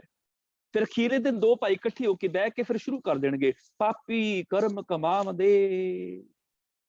ਕਰਦੇ ਹਾਏ ਹਾਏ, ਨਾਨਕ ਜਿਉ ਮੱਥਣ ਮਾਧਾਣੀਆਂ ਤਿਉ ਮੱਥੇ ਧਰਮ ਰਾਏ। ਇੱਥੋਂ ਸ਼ੁਰੂ ਕਰਨਗੇ। ਉਹ ਕਹਿਣ ਲੱਗੇ ਜਦੋਂ ਦੋ ਭਾਈ ਇਕੱਠੇ ਬਹਿ ਕੇ ਹਾਏ ਹਾਏ ਕਰਨਗੇ ਨਾ, ਉਦੋਂ ਭੋਗ ਪਏਗਾ। ਮੋਟਾ ਜਿਹਾ ਹਿਸਾਬ। ਉਹ ਲੋਕ ਭੋਲੇ ਭਾਲੇ ਸਨ, ਨਿਸ਼ਚਲ ਸਨ, ਚੱਲ ਜਾਂਦਾ ਸੀ। ਉਹ ਲੋਕ ਸਿਆਣੇ ਸਨ, ਚਲਾਕ ਨਹੀਂ ਸਨ। ਅਸੀਂ ਚਲਾਕ ਹਾਂ, ਸਾਨੂੰ ਪੜ੍ਹਨਾ ਆਉਂਦਾ ਹੈ, ਪਰ ਅਸੀਂ ਪੜ੍ਹਦੇ ਨਹੀਂ ਹਾਂ, ਅਸੀਂ ਕਿਸੇ ਹੋਰ ਦੀ ਡਿਊਟੀ ਲਾ ਦਿੰਦੇ ਹਾਂ। ਉਸ ਆਦਮੀ ਔਰਤ ਪਤੀ ਪਤਨੀ ਨੇ ਵੀ ਕਹਿ ਦਿੱਤਾ, ਭਾਈ ਸਾਹਿਬ ਜੀ ਐਤਵਾਰ ਨੂੰ ਆਵਾਂਗੇ, ਅਸੀਂ ਭੋਗ ਦੇ ਸ਼ਲੋਕ ਸੁਣਨੇ ਨੇ, ਉਹ ਨਾ ਪੜ੍ਹ ਜਿਓ ਕਿਤੇ, ਅਸੀਂ ਸੁਣਨੇ ਨੇ ਆ ਕੇ। ਭਾਈ ਸਾਹਿਬ ਕਹਿਣ ਲੱਗੇ ਠੀਕ। ਉਹ ਪਤੀ ਪਤਨੀ ਪੌੜੀਆਂ ਤੋਂ ਥੱਲੇ ਉਤਰੇ। ਉਤਰ ਕੇ ਜਦੋਂ ਦੁਬਾਰਾ ਉਹਨਾਂ ਨੂੰ ਕੁਛ ਯਾਦ ਆਇਆ, ਵਾਪਸ ਪੌੜੀਆਂ ਚੜ੍ਹ ਕੇ ਆ ਗਏ। ਕਹਿਣ ਲੱਗੇ ਭਾਈ ਸਾਹਿਬ ਅਸੀਂ ਇੱਕ ਗੱਲ ਕਹਿਣੀ ਭੁੱਲ ਗਏ ਤੁਹਾਨੂੰ। ਉਹ ਗ੍ਰੰਥੀ ਸਿੰਘ ਕਹਿਣ ਲੱਗੇ ਦੱਸੋ। ਉਹ ਪਤੀ ਪਤਨੀ ਕਹਿਣ ਲੱਗੇ ਵੀ ਅਸੀਂ ਇਹ ਕਹਿਣ ਆਇਆ ਵੀ ਜਿਹੜਾ ਤੁਸੀਂ ਪਿੱਛੋਂ ਪਾਠ ਕਰਨਾ ਹੈ ਨਾ, ਇਹ ਪਾਠ ਪਿਆਰ ਨਾਲ ਕਰਿਓ, ਸ਼ੁੱਧ ਬਾਣੀ ਪੜ੍ਹਿਓ, ਪਿਆਰ ਨਾਲ ਪਾਠ ਕਰਿਓ। ਉਹ ਭਾਈ ਸਾਹਿਬ ਦੇ ਮੂੰਹ ਸੁਭਾਵਕ ਨਿਕਲ ਗਿਆ ਵੀ ਜੇ ਮੈਂ ਸ਼ੁੱਧ ਪਾਠ ਨਾ ਕਰਾਂ ਫਿਰ ਕੀ ਹੋ ਜਾਏਗਾ। ਉਹ ਪਤੀ ਪਤਨੀ ਇੱਕ ਦੂਜੇ ਦਾ ਮੂੰਹ ਦੇਖਣ ਲੱਗ ਪਏ। ਇੱਕੋਦਮ ਬੋਲ ਪਏ, ਫਿਰ ਕੀ ਹੋਣਾ, ਫਿਰ ਤੁਹਾਨੂੰ ਪਾਪ ਲੱਗੇਗਾ। ਤੁਸੀਂ ਅਸ਼ੁੱਧ ਪਾਠ ਕਰੋਗੇ, ਗਲਤ ਬਾਣੀ ਪੜੋਗੇ, ਤੁਹਾਨੂੰ ਪਾਪ ਲੱਗੇਗਾ। ਭਾਈ ਸਾਹਿਬ ਕਹਿਣ ਲੱਗੇ ਅੱਛਾ, ਜੇ ਮੈਂ ਪਿਆਰ ਨਾਲ ਬਾਣੀ ਨਾ ਪੜਾਂ, ਅਸ਼ੁੱਧ ਪਾਠ ਕਰਾਂ, ਫਿਰ ਮੈਨੂੰ ਪਾਪ ਲੱਗੇਗਾ? ਕਹਿਣ ਲੱਗੇ ਬਿਲਕੁਲ, ਤੁਸੀਂ ਗਲਤ ਬਾਣੀ ਪੜੋਗੇ ਤੁਹਾਨੂੰ ਪਾਪ ਲੱਗੇਗਾ। ਕਹਿਣ ਲੱਗੇ ਅੱਛਾ, ਫਿਰ ਇਹ ਵੀ ਦੱਸਦੇ ਜਾਓ, ਜੇ ਮੈਂ ਬਾਣੀ ਸ਼ੁੱਧ ਪੜਾਂਗਾ ਤੇ ਪੁੰਨ ਕਿਹਨੂੰ ਲੱਗੇਗਾ? ਮੈਂ ਅਸ਼ੁੱਧ ਪਾਠ ਕਰਦਾ, ਮੈਨੂੰ ਪਾਪ ਲੱਗਦਾ ਹੈ। ਮੈਂ ਸ਼ੁੱਧ ਬਾਣੀ ਪੜਾਂਗਾ, ਪਿਆਰ ਨਾਲ ਪਾਠ ਕਰਾਂਗਾ, ਫਿਰ ਪੁੰਨ ਕਿਹਨੂੰ ਲੱਗੇਗਾ? ਤੁਹਾਨੂੰ ਲੱਗੇਗਾ। ਫਿਰ ਜਿਹੜਾ ਸ਼ੁਭ ਹੈ, ਸ਼ੁੱਧ ਪਾਠ ਕਰਾਂਗਾ, ਪੁੰਨ ਬਾਈ ਈਅਰ ਤੁਹਾਡੇ ਘਰ ਪਹੁੰਚ ਜਾਏਗਾ, ਤੁਹਾਡੇ ਨਾਂ ਤੇ ਬਿਲਟੀ ਹੋ ਜਾਏਗੀ। ਉਹ ਭਾਈ ਸਾਹਿਬ ਕਹਿਣ ਲੱਗੇ ਇਸ ਤਰ੍ਹਾਂ ਨਹੀਂ, ਜਿਹੜਾ ਆਪ ਬਾਣੀ ਪੜ੍ਹਦਾ ਹੈ, ਜਿਹੜਾ ਨਹੀਂ ਪੜ੍ਹ ਸਕਦਾ ਉਹ ਸਾਹਮਣੇ ਬਹਿ ਕੇ ਸੁਣ ਲੈਂਦਾ ਹੈ, ਉਹਦੇ ਤੇ ਬਾਣੀ ਦਾ ਅਸਰ ਹੈ। ਘਰੇ ਬੈਠੇ ਬਾਈ ਈਅਰ ਨਹੀਂ ਪਹੁੰਚਦਾ ਹੁੰਦਾ। ਪਰ ਸਾਡਾ ਤੇ ਧੁਰੇ ਹੀ ਵਿਗੜਿਆ ਹੋਇਆ ਨਾ। ਆਨਲਾਈਨ ਪਾਠ ਰਖਾ ਦਿਓ, ਉਹ ਧੁਰੇ ਵਾਲੇ ਉਹਨਾਂ ਨੇ ਪੂਰਾ ਬਿਜ਼ਨਸ ਬਣਾਇਆ, ਵਪਾਰ ਬਣਾਇਆ ਹੋਇਆ। ਉਹ ਕਹਿੰਦੇ ਨੇ ਜੇ ਤੇ ਤੁਸੀਂ ਇਸ ਜਗ੍ਹਾ ਤੇ ਪਾਠ ਰਖਾਣਾ ਫਿਰ ਤੇ 10 ਸਾਲ ਬਾਅਦ ਵਾਰੀ ਆਏਗੀ। ਆਹ ਜਿਹੜੀ ਦੂਜੀ ਜਗ੍ਹਾ ਹੈ ਨਾ, ਉਹ ਇਹਦੇ ਨਾਲੋਂ ਜ਼ਿਆਦਾ ਸੁੱਚੀ ਹੈ। ਜੇ ਉੱਥੇ ਪਾਠ ਰਖਾਓਗੇ ਫਿਰ 17 ਸਾਲ ਬਾਅਦ ਵਾਰੀ ਆਏਗੀ। ਔਰ ਉਹ ਪਾਠ ਲੋਕੀ ਬੁੱਕ ਕਰਾ ਦਿੰਦੇ ਨੇ, ਉਹ 17 ਸਾਲ ਬਾਅਦ ਭੁੱਲ ਵੀ ਜਾਂਦੇ ਨੇ ਅਸੀਂ ਪਾਠ ਰਖਾਇਆ ਸੀ 17 ਸਾਲ ਪਹਿਲਾਂ। ਤੇ ਕਈ ਤੇ ਦੁਨੀਆ ਤੋਂ ਹੀ ਕੂਚ ਕਰ ਜਾਂਦੇ ਨੇ। ਤੇ ਕਈਆਂ ਨੂੰ ਤੇ ਪਤਾ ਉਦੋਂ ਲੱਗਦਾ ਜਦੋਂ ਈਮੇਲ ਦੇ ਰਾਹੀਂ ਹੁਕਮਨਾਮਾ ਘਰ ਪਹੁੰਚ ਜਾਂਦਾ ਹੈ, ਉਹ ਪਾਠ ਹੋ ਵੀ ਗਿਆ ਜੀ, ਈਮੇਲ ਆ ਗਈ, ਹੁਕਮਨਾਮਾ ਆ ਗਿਆ ਜੀ। ਜੇ ਇਦਾਂ ਹੀ ਚੱਲਦਾ ਰਿਹਾ ਨਾ, ਤੇ ਬਾਈ ਈਅਰ ਤੁਹਾਨੂੰ ਪ੍ਰਸ਼ਾਦ ਵੀ ਪਹੁੰਚ ਜਾ ਕਰੇਗਾ ਘਰੇ ਬੈਠੇ ਬੈਠੇ, ਉਹਦੇ ਵਿੱਚ ਹੀ ਸਾਰਾ ਫਲ ਆ ਜਾਏਗਾ, ਕੁਝ ਕਰਨ ਦੀ ਲੋੜ ਨਹੀਂ ਪਏਗੀ। ਇਹ ਅਸੀਂ ਵਪਾਰ ਬਣਾਇਆ ਹੋਇਆ ਇਹਦਾ। ਉਹ ਭਾਈ ਸਾਹਿਬ ਕਹਿਣ ਲੱਗੇ ਵੀ ਜਿਹੜਾ ਬਾਣੀ ਆਪ ਪੜ੍ਹਦਾ ਜਾਂ ਸੁਣਦਾ ਉਹਦੇ ਤੇ ਅਸਰ ਹੈ, 22 ਈਅਰ ਫਲ ਨਹੀਂ ਤੁਹਾਡੇ ਘਰੇ ਪਹੁੰਚ ਜਾਏਗਾ। ਇਹ ਭਾਈ ਸਾਹਿਬ ਨੇ ਤਿੰਨੀ ਗੱਲ ਕਹਿ ਦਿੱਤੀ। ਪਰ ਗੁਰੂ ਰਾਮਦਾਸ ਸਾਹਿਬ ਪਾਤਸ਼ਾਹ ਸਾਡਾ ਇੰਨਾ ਵੀ ਲਿਹਾਜ਼ ਨਹੀਂ ਕਰਦੇ। ਉਹ ਨਹੀਂ ਸਿੱਖਾ, ਇਹ ਵੀ ਤੇਰਾ ਅਧੂਰਾ ਸੱਚ ਹੈ, ਪੂਰਾ ਸੱਚ ਨਹੀਂ ਹੈ, ਇਹ ਵੀ ਤੇਰਾ ਸੱਚ ਅਧੂਰਾ ਹੈ। ਇੱਥੇ ਤੇ ਪੜ੍ਹਨ ਵਾਲੇ ਪਾਠੀ ਬੜੇ ਤੁਰੇ ਫਿਰਦੇ ਨੇ, ਆਤਮਿਕ ਤੌਰ ਤੇ ਮੇਰੇ ਵਰਗੇ ਕਿੰਨੇ ਹੀਣੇ ਨੇ, ਦਿਨ ਰਾਤ ਬਾਣੀ ਤੇ ਪੜ੍ਹ ਰਹੇ ਨੇ ਮੇਰੇ ਵਰਗੇ। ਪਰ ਕ੍ਰੋਧ ਨਹੀਂ ਗਿਆ, ਨਿੰਦਾ ਨਹੀਂ ਗਈ, ਝੂਠ ਨਹੀਂ ਗਿਆ, ਬੇਈਮਾਨੀ ਨਹੀਂ ਗਈ। ਪੜ੍ਹਨ ਵਾਲੇ ਤੇ ਮੇਰੇ ਵਰਗੇ ਵੀ ਬਹੁਤ ਨੇ। ਇੱਥੇ ਤੇ ਸੁਣਨ ਵਾਲੇ ਬੜੇ ਨੇ, ਗਾਉਣ ਵਾਲੇ ਬੜੇ ਨੇ। ਕੋਈ ਗਾਵੇ ਰਾਗੀ ਨਾਦੀ ਬੇਦੀ, ਬਹੁ ਭਾਂਤ ਕਰ ਨਹੀਂ, ਹਰ ਹਰ ਭੀਜੈ ਰਾਮ ਰਾਜੇ, जिन्हां अंतर कपट विकार है, तिन्हां रोए क्या कीजे। इन्हां दा गौणा नहीं रोना है जे अंदर छल कपट है। पढ़न वाले बहुत ने, सुनन वाले, गाण वाले बहुत ने। ए ग्रंथी सिंह, इन्हां दुनिया नूं समझा कि गौणा सुनना भी ओहदा प्रवान है जिहड़ा गुरु दे हुक्म नूं सत बचन करके मन लवे। सेवक सिख पूजन सब आवें, सब गावें, हर हर उत्तम बाणी। गाविया सुनिया तिनका हर थाई पावै, जिन सतगुर की आज्ञा सत सत कर मानी। गौणा सुनना ओहदा प्रवान है जिन्हें गुरु दे हुक्मां नूं सत वचन करके मान लिया है। गल ते मनण दी है, गल ते अमल विच लियाउण दी, जिंदगी च इंप्लीमेंट करन दी गल है।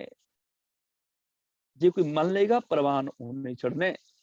गाविया सुनिया तिनका हर थाई पावे, जिन सतगुरु की आज्ञा सत सत कर मानी। पुत्र ओ पिता दी प्रसन्नता लै सकदा जिहड़ा पुत्र पिता दा कहना मन्ने। मत्था पिता नूं टेकी जाए, लत्तां घुटी जाए, पिता कवे पानी लियाओ, कवे बुढ़िया इन्नी तेरी सेवा कर दित्ती, थोड़ी है तू पानी मंगदा है। वो पिता दी प्रसन्नता नहीं लै सकदा, उहनूं पिता दा कहना मनना पैना है। इदां ही असीं मत्थे टेकदे रहिए ते कहिए जी हाँ जी बड़ी सेवा कर रहे हैं, पर जे कहना नहीं मन्निया ते गुरु दी खुशी किवें लवांगे। इस करके आपे जपो अपना जाप। आप अपना जाप मैंने वो जाप जिहड़ा तुहाडे काम आउणा है, ते तुहाडे काम आउणा जिहड़ा तुसीं करोगे, ਉਹੀ ਕੰਮ ਤੁਹਾਡੇ ਆਏਗਾ ਜਿਹੜਾ ਤੁਸੀਂ ਕਰੋਗੇ। ਜਾਪ ਮੈਨੇ ਸਿਫਤ ਸਲਾਹ ਰੱਬੀ ਗੁਣ, ਇਹ ਰੱਬੀ ਗੁਣਾਂ ਨਾਲ ਸਾਂਝ ਪਾਓ। ਇਹ ਗੁਣਾਂ ਨੇ ਤੁਹਾਡੇ ਕੰਮ ਆਉਣਾ ਹੈ। ਉਹਨਾਂ ਪ੍ਰਭੂ ਦੇ ਗੁਣਾਂ ਨੂੰ ਗਾਓ ਜਿਹੜੇ ਤੁਹਾਡੇ ਕੰਮ ਆਉਣ ਵਾਲੇ ਹਨ, ਜਿਹੜੇ ਤੁਹਾਡੀ ਜ਼ਿੰਦਗੀ ਦੇ ਵਿੱਚ ਤੁਹਾਨੂੰ ਸੁੱਖ, ਸ਼ਾਂਤੀ ਤੇ ਆਨੰਦ ਦੇਣ ਵਾਲੇ ਹਨ। पंच तत्त विस्तार, पंच है मैंने पंजवीं थित, 5 तरीक देसी महीने की चंद्रमा की। हुण असां की करना है, भगत कबीर जी उपदेश दे रहे ने अगली इस तुक दे विच। पंच है, पंच तत्त विस्तार, 5 तत्तां दा विस्तार है सारा जगत। अजीब इन्नी गल याद रख लें। ਹੁਣ ਹਰ ਕੋਈ ਆਪੋ ਆਪਣੇ ਕੰਮ ਕਰਦਾ ਹੈ। ਕੋਈ ਪੰਚਮੀ ਦਾ ਵਰਤ ਵੀ ਰੱਖਦੇ ਨੇ ਲੋਕ, ਕੁਝ ਲੋਕ ਪੰਚਮੀ 'ਚ ਫਸੇ ਹੋਏ ਨੇ। ਕਿਸੇ ਡੇਰੇ ਤੇ ਪੰਚਮੀ ਮਨਾਈ ਜਾ ਰਹੀ ਹੈ, ਕਿਸੇ ਡੇਰੇ ਤੇ ਦਸਵੀਂ ਮਨਾਈ ਜਾ ਰਹੀ ਹੈ, ਕਿਤੇ ਮੱਸਿਆ ਤੇ ਕਿਤੇ ਪੁੰਨਿਆ। ਹੁਣ ਪੰਚਮੀ ਦੇ ਲੋਕ ਵਰਤ ਵੀ ਰੱਖ ਲੈਂਦੇ ਨੇ। ਅਸੀਂ ਕੀ ਰੱਖਣਾ ਹੈ? ਅਸੀਂ ਇਸ ਚੀਜ਼ ਨੂੰ ਸਮਝਣਾ ਹੈ, ਆਹ ਜਿਹੜਾ ਸੰਸਾਰ ਹੈ ਨਾ, ਇਹ 5 ਤੱਤਾਂ ਦਾ ਬਣਿਆ ਹੈ। ਅਸੀਂ ਇਸ ਗੱਲ ਨੂੰ ਸਮਝਣਾ ਹੈ ਕਿ ਪੂਰਾ ਜਗਤ ਜਿਹੜਾ ਹੈ ਉਹ 5 ਤੱਤਾਂ ਦਾ ਵਿਸਥਾਰ ਹੈ। ਸਾਰਾ ਸੰਸਾਰ ਜਗਤ ਜਿਹੜੀ ਖੇਡ ਹੈ ਦੁਨੀਆ ਦੀ, ਇਹ 5 ਤੱਤਾਂ ਦਾ ਵਿਸਥਾਰ ਹੈ। ਅਸੀਂ ਇਸ ਗੱਲ ਨੂੰ ਸਮਝਣਾ ਹੈ। ਪੰਜ ਹੈ, ਪੰਚ ਤੱਤ ਵਿਸਥਾਰ। ਆਹ ਜਿਹੜਾ ਸੰਸਾਰ ਹੈ ਇਹ 5 ਤੱਤਾਂ ਦਾ ਪਸਾਰਾ ਹੈ। ਅਪ ਤੇਜ ਵਾਏ ਪ੍ਰਥਵੀ ਆਕਾਸ਼ਾ, ਇਹ 5 ਤੱਤ ਨੇ। ਪਾਣੀ, ਅੱਗ, ਹਵਾ, ਧਰਤੀ ਤੇ ਆਕਾਸ਼। ਕਨਿਕ, ਕਾਮਨੀ, ਜੁਗ ਵਿਵਹਾਰ। ਕਨਿਕ ਦਾ ਅਰਥ ਹੁੰਦਾ ਸੋਨਾ। ਇੱਥੇ ਕਨਿਕ ਦਾ ਭਾਵ ਸੋਨਾ, ਧਨ, ਦੌਲਤ, ਪ੍ਰਾਪਰਟੀ, ਜ਼ਮੀਨ, ਜਾਇਦਾਦ, ਪਦਾਰਥ। ਕਾਮਨੀ, ਕਾਮਨੀ ਦਾ ਇੱਥੇ ਅਰਥ ਹੈ ਇਸਤਰੀ। ਜੁਗ ਦਾ ਮਤਲਬ ਦੋਵਾਂ ਵਿੱਚ। ਵਿਵਹਾਰ ਮੈਨੇ ਵਿਹਾਰ, ਮਨੁੱਖ ਦਾ ਵਿਹਾਰ। ਆਹ ਜਿਹੜਾ 5 ਤੱਤਾਂ ਦਾ ਸੰਸਾਰ ਦਾ ਵਿਸਥਾਰ ਹੈ ਨਾ, ਸੰਸਾਰ ਦਾ ਖਲਾਰਾ 5 ਤੱਤਾਂ ਦਾ ਫੈਲਿਆ ਹੋਇਆ, ਇਹਦੇ ਵਿੱਚ ਮਨੁੱਖ ਦਾ ਵਿਵਹਾਰ ਸੋਨੇ ਚਾਂਦੀ 'ਚ ਹੀ ਲੰਘ ਜਾਂਦਾ ਹੈ, ਖਤਮ ਹੋ ਜਾਂਦਾ ਹੈ। ਜਿਹੜੀ ਜ਼ਿੰਦਗੀ 4 ਦਿਨ ਦੀ ਹੈ ਉਹ ਸੋਨੇ ਚਾਂਦੀ ਤੇ ਇਸਤਰੀ 'ਚ ਹੀ ਮੁੱਕ ਜਾਂਦੀ ਹੈ। ਉਹ ਚੀਜ਼ਾਂ ਦੇ ਵਿੱਚ ਹੀ ਆਪਣੀ ਪੂਰੀ ਜ਼ਿੰਦਗੀ ਇਹ ਬਤੀਤ ਕਰ ਜਾਂਦਾ ਹੈ। 5 ਤੱਤਾਂ ਦੇ ਖਲਾਰੇ ਸੰਸਾਰ ਦੇ ਵਿੱਚ ਕਨਿਕ, ਕਾਮਨੀ, ਜੁਗ, ਵਿਵਹਾਰ, ਸੋਨਾ ਚਾਂਦੀ, ਧਨ ਦੌਲਤ, ਪ੍ਰਾਪਰਟੀ ਤੇ ਕਾਮਨੀ ਮਨੇ ਇਸਤਰੀ, ਜੁਗ, ਇਹਨਾਂ ਦੋਨਾਂ ਦੇ ਵਿਹਾਰ ਦੇ ਵਿੱਚ ਇਹ ਖਚਤ ਰਹਿੰਦਾ ਹੈ। ਤਬ ਜੀਵ ਧਨ ਔਰ ਇਸਤਰੀ ਦੋਨਾਂ ਵਿੱਚ ਖਚਤ ਰਹਿੰਦਾ ਹੈ। ਹੁਣ ਇੱਥੇ ਦਾ ਅਰਥ ਇਹ ਨਹੀਂ ਹੈ ਕਿ ਸਿੱਖ ਨੇ ਧਨ ਨੂੰ ਤਿਆਗ ਦੇਣਾ ਹੈ ਜਾਂ ਇਸਤਰੀ ਨੂੰ ਤਿਆਗ ਦੇਣਾ ਹੈ, ਜੋਗੀ ਜਤੀ ਸੰਨਿਆਸੀ ਬਣ ਜਾਣਾ ਹੈ, ਜੰਗਲ ਪਹਾੜ ਚਲੇ ਜਾਣਾ ਹੈ। ਇੱਥੇ ਗੱਲ ਇਕੱਠੇ ਕਰਨ ਦੀ, ਤ੍ਰਿਸ਼ਨਾ ਦੀ, ਕਿ ਮਨੁੱਖ ਇਕੱਠੇ ਤੇ ਕਰੀ ਜਾ ਰਿਹਾ ਹੈ ਔਰ ਲਾਲਚ ਅਧੀਨ ਕਰਮ ਕਰ ਰਿਹਾ ਹੈ। ਕਿਸੇ ਨੂੰ ਲੁੱਟ ਰਿਹਾ ਹੈ, ਕਿਸੇ ਨੂੰ ਖੋ ਰਿਹਾ ਹੈ, ਕਿਸੇ ਦਾ ਹੱਕ ਮਾਰ ਰਿਹਾ ਹੈ। ਜਿਹਨੂੰ ਅਸੀਂ ਗੁਰਬਾਣੀ 'ਚ ਪੜ੍ਹਦੇ ਹਾਂ, ਬਹੁ ਪ੍ਰਪੰਚ ਕਰ ਪਰ ਧਨ ਲਿਆਵੇ। ਪ੍ਰਪੰਚ ਕਰਕੇ ਮੈਨੇ ਠੱਗੀਆਂ ਕਰਕੇ, ਵੱਲ ਛਲ ਕਰਕੇ। ਪਰ ਧਨ ਮੈਨੇ ਦੂਜੇ ਦਾ ਧਨ ਲੈ ਕੇ ਆਉਂਦਾ ਹੈ, ਆਪਣਾ ਹੱਕ ਦਾ ਨਹੀਂ ਲੈ ਕੇ ਆ ਰਿਹਾ, ਕਿਸੇ ਦੂਜੇ ਦਾ ਲੈ ਕੇ ਆ ਰਿਹਾ। ਇਹ ਉਹ ਹੈ ਬਹੁ ਪ੍ਰਪੰਚ ਕਰ ਪਰ ਧਨ ਲਿਆਵੇ, ਸੁਤ ਦਾਰਾ ਪੈ ਆਨ ਲੁਟਾਵੇ। ਆਪਣੇ ਪਰਿਵਾਰ ਉੱਪਰ ਆ ਕੇ ਖਰਚ ਕਰਦਾ ਹੈ, ਮਨ ਮੇਰੇ ਭੂਲੇ ਕਪਟ ਨਾ ਕੀਜੈ, ਅੰਤ ਨਿਬੇਰਾ ਤੇਰੇ ਜੀਤ ਚਲੇ। ਜਿਨ੍ਹਾਂ ਤੇ ਲੁਟਾਇਆ ਇਹ ਧਨ ਦੌਲਤ ਪਦਾਰਥ, ਉਹਨਾਂ ਨੇ ਕਿਸੇ ਨੇ ਸਾਥ ਨਹੀਂ ਦਿੱਤਾ ਕਿ ਮੈਂ ਤੇ ਇਹਨਾਂ ਦੀ ਖਾਤਰ ਪਾਪ ਕਰ ਰਿਹਾ ਸੀ ਜੀ, ਮੇਰੇ ਪਾਪਾਂ ਦੇ ਨਾਲ ਇਹ ਵੀ ਬਰਾਬਰ ਦੇ ਹਿੱਸੇਦਾਰ ਨੇ। ਪਤਨੀ ਕਹੇਗੀ, ਬੱਚੇ ਕਹਿਣਗੇ ਅਸੀਂ ਕਿਉਂ ਹਿੱਸੇਦਾਰ ਹਾਂ, ਤੇਰਾ ਫਰਜ਼ ਹੈ ਸਾਡੀ ਪਾਲਣਾ ਕਰਨੀ ਤੂੰ ਪਾਲ, ਤੂੰ ਆਪਣਾ ਫਰਜ਼ ਪੂਰਾ ਕਰ, ਕਮਾਈ ਕਰਕੇ ਲੈਣਾ ਤੇਰਾ ਫਰਜ਼ ਹੈ। ਜਿੱਦਾਂ ਕਿੱਦਾਂ ਦੀ ਕਮਾਈ ਕਰਕੇ ਲਿਆਂਦੀ ਉਹਦੇ ਨਾਲ ਸਾਡਾ ਕੋਈ ਵਾਸਤਾ ਨਹੀਂ। ਇਸ ਕਰਕੇ ਗੁਰੂ ਜੀ ਆਖਦੇ ਨੇ ਬਾਣੀ 'ਚ, ਮਨ ਮੇਰੇ ਭੂਲੇ ਕਪਟ ਨਾ ਕੀਜੈ, ਅੰਤ ਨਿਬੇਰਾ ਤੇਰੇ ਜੀ ਪਹਿਲੀਜੈ। ਤੂੰ ਪਾਪ ਕੀਤਾ, ਫਲ ਤੈਨੂੰ ਭੋਗਣਾ ਪੈਣਾ। ਤੇ ਜਿਨ੍ਹਾਂ ਦੀ ਖਾਤਰ ਪਾਪ ਕੀਤਾ, ਬੁਢਾਪੇ 'ਚੋਂ ਪਾਣੀ ਵੀ ਪੁੱਛਣ ਨੂੰ ਤਿਆਰ ਨਹੀਂ ਹੁੰਦੇ। ਛਿਨ ਛਿਨ ਤਨ ਛੀਜੈ ਜਰਾ ਜਨਾਵੈ, ਤਬ ਤੇਰੀ ਔਖ ਕੋਈ ਪਾਣੇ ਨਾ ਪਾਵੇ। ਕਿੰਨਾ ਕੁਛ ਮਨੁੱਖ ਜੋੜਦਾ ਹੈ, ਧਨ ਦੌਲਤ, ਪ੍ਰਾਪਰਟੀ, ਬੈਂਕ ਬੈਲੈਂਸ, ਬਚਪਨ ਤੋਂ ਜਵਾਨੀ, ਜਵਾਨੀ ਤੋਂ ਬੁਢਾਪੇ ਤੱਕ ਦੌੜ ਭੱਜ ਕਰਕੇ ਕਮਾਉਂਦਾ ਹੈ, ਤੇ ਬੁਢਾਪੇ 'ਚ ਉਹੀ ਪਰਿਵਾਰ, ਉਹੀ ਬੱਚੇ ਕਈ ਵਾਰੀ ਪਾਣੀ ਵੀ ਪੁੱਛਣ ਨੂੰ ਤਿਆਰ ਨਹੀਂ ਹੁੰਦੇ। ਬੰਦਾ ਸੋਚਦਾ ਏਡੀ ਵੱਡੀ ਕੋਠੀ ਖੜੀ ਕੀਤੀ, ਇਹਦੇ ਵਿੱਚ ਮੈਂ ਫਿਰ ਇਕੱਲਾ ਰਹਿ ਗਿਆ, ਇਹਦੇ 'ਚ ਕੋਈ ਮੈਨੂੰ ਪਾਣੀ ਰੋਟੀ ਦੇਣ ਨੂੰ ਤਿਆਰ ਨਹੀਂ ਹੈ। ਭਾਵ ਆਪਣੀ ਜ਼ਿੰਦਗੀ ਹੈ ਇਹ ਧਨ ਦੌਲਤ ਤੇ ਇਸਤਰੀ ਵਿੱਚ ਖਚਤ ਹੋ ਕੇ, ਇਸਤਰੀ ਮਨੇ ਵਾਸਨਾ, ਕਾਮਨੀ ਦਾ ਇੱਥੇ ਅਰਥ ਹੈ ਕਾਮਨਾਵਾਂ, ਵਾਸਨਾਵਾਂ, ਇਸਤਰੀ ਦੀਆਂ ਵਾਸਨਾਵਾਂ। ਭਾਵ ਧਨ ਦੌਲਤ ਦੇ ਵਿੱਚ ਤੇ ਇਸਤਰੀ ਦੀਆਂ ਕਾਮਨਾਵਾਂ ਦੇ ਵਿੱਚ ਇਹ ਮਨੁੱਖ ਇਹਨਾਂ ਦੋਨਾਂ ਚੀਜ਼ਾਂ ਦੇ ਵਿੱਚ, ਇਹਨਾਂ ਵਿਹਾਰਾਂ ਦੇ ਵਿੱਚ ਹੀ ਖਚਤ ਰਹਿੰਦਾ ਹੈ। ਇਹ ਪੰਜ ਤੱਤਾਂ ਦਾ ਸੰਸਾਰ ਹੈ, ਇਹ ਖੇਡ, 4 ਦਿਨ ਦਾ ਖੇਡ, 4 ਦਿਨ ਦਾ ਸੰਸਾਰ, 4 ਦਿਨ ਦਾ ਇਹਦਾ ਜੀਵਨ, ਜਿਹਨੇ ਸਰੀਰ ਨੇ ਕੁਝ ਦਿਨਾਂ 'ਚ ਖਤਮ ਹੋ ਜਾਣਾ ਹੈ। ਪਰ ਚੰਦ ਦਿਨਾਂ ਦੇ ਇਸ ਜੀਵਨ ਵਿੱਚ ਮਨੁੱਖ ਪ੍ਰਭੂ ਦੇ ਗੁਣਾਂ ਨੂੰ ਭੁਲਾ ਕੇ, ਸੱਚ, ਸੰਤੋਖ, ਦਇਆ, ਧਰਮ, ਧੀਰਜ, ਨਿਮਰਤਾ ਆਦਿਕ ਨੂੰ ਭੁਲਾ ਕੇ ਲਾਲਚ ਵਿੱਚ, ਵਾਸਨਾਵਾਂ ਵਿੱਚ ਫਸਿਆ ਰਹਿੰਦਾ ਹੈ। ਕਨਿਕ ਦੇ ਲਾਲਚ ਵਿੱਚ, ਕਾਮਨੀ ਦੀਆਂ ਵਾਸਨਾਵਾਂ ਦੇ ਵਿੱਚ ਫਸਿਆ ਰਹਿੰਦਾ ਹੈ। ਭਾਵ ਇਹਨਾਂ ਵਿੱਚ ਮਸਤ ਰਹਿੰਦਾ ਹੈ ਤੇ ਉੱਚੀ ਸੁੱਚੀ ਸੋਚ ਨੂੰ ਭੁਲਾ ਦਿੰਦਾ ਹੈ, ਰੱਬੀ ਗੁਣਾਂ ਵਾਲੀ ਸੋਚ ਨੂੰ ਇਹ ਭੁਲਾ ਦਿੰਦਾ ਹੈ। ਫਿਰ ਕੀ ਕਰੇ ਜੀ? ਪ੍ਰੇਮ ਸੁਧਾ ਰਸ ਪੀਵੈ ਕੋਏ। ਪ੍ਰੇਮ ਮੈਨੇ ਪਿਆਰ, ਸੁਧਾ ਰਸ ਮੈਨੇ ਅੰਮ੍ਰਿਤ ਦਾ ਰਸ, ਪੀਵੈ ਮੈਨੇ ਪੀਂਦਾ ਹੈ, ਤੇ ਕੋਏ ਦਾ ਭਾਵ ਹੈ ਕੋਈ ਵਿਰਲਾ। ਹੁਣ ਕੋਈ ਵਿਰਲਾ ਹੈ, ਕੋਈ ਹੈ, ਕੋਈ ਵਿਰਲਾ ਵਿਰਲਾ ਹੈ ਜੋ ਪ੍ਰਭੂ ਦੇ ਪ੍ਰੇਮ ਦੇ ਰਸ ਨੂੰ ਪੀਂਦਾ ਹੈ। ਪ੍ਰੇਮ ਸੁਧਾ ਰਸ ਪੀਵੇ ਕੋਈ, ਜਿਹੜਾ ਕਨਿਕ ਦੇ ਲਾਲਚ ਨੂੰ ਤੇ ਕਾਮਨੀ ਦੇ ਵਾਸਨਾ ਦੇ ਰਸ ਨੂੰ ਛੱਡ ਕੇ ਪ੍ਰੇਮ ਦੇ ਰਸ ਨੂੰ ਪੀਂਦਾ, ਉਹ ਵਿਰਲਾ ਹੈ। ਆਮ ਤੌਰ ਤੇ ਮਨੁੱਖ ਜਿਹੜਾ ਉਹ ਕਨਿਕ ਕਾਮਨੀ ਜੁਗ ਵਿਵਹਾਰ, ਪਦਾਰਥਾਂ ਦੇ ਲਾਲਚ ਤੇ ਇਸਤਰੀ ਦੀਆਂ ਵਾਸਨਾਵਾਂ, ਇਹਨਾਂ ਦੋਨਾਂ ਦੇ ਵਿਹਾਰ ਵਿੱਚ ਉਲਝਿਆ ਰਹਿੰਦਾ ਹੈ। ਪਰ ਕੋਈ ਵਿਰਲਾ ਹੈ ਜਿਹੜਾ ਲਾਲਚ ਤੇ ਵਾਸਨਾਵਾਂ ਦੇ ਪ੍ਰੇਮ ਨੂੰ ਛੱਡ ਕੇ, ਲਾਲਚ ਤੇ ਵਾਸਨਾਵਾਂ ਦੇ ਰਸ ਨੂੰ ਛੱਡ ਕੇ ਪ੍ਰੇਮ ਦੇ ਰਸ ਨੂੰ ਪੀਂਦਾ ਹੈ।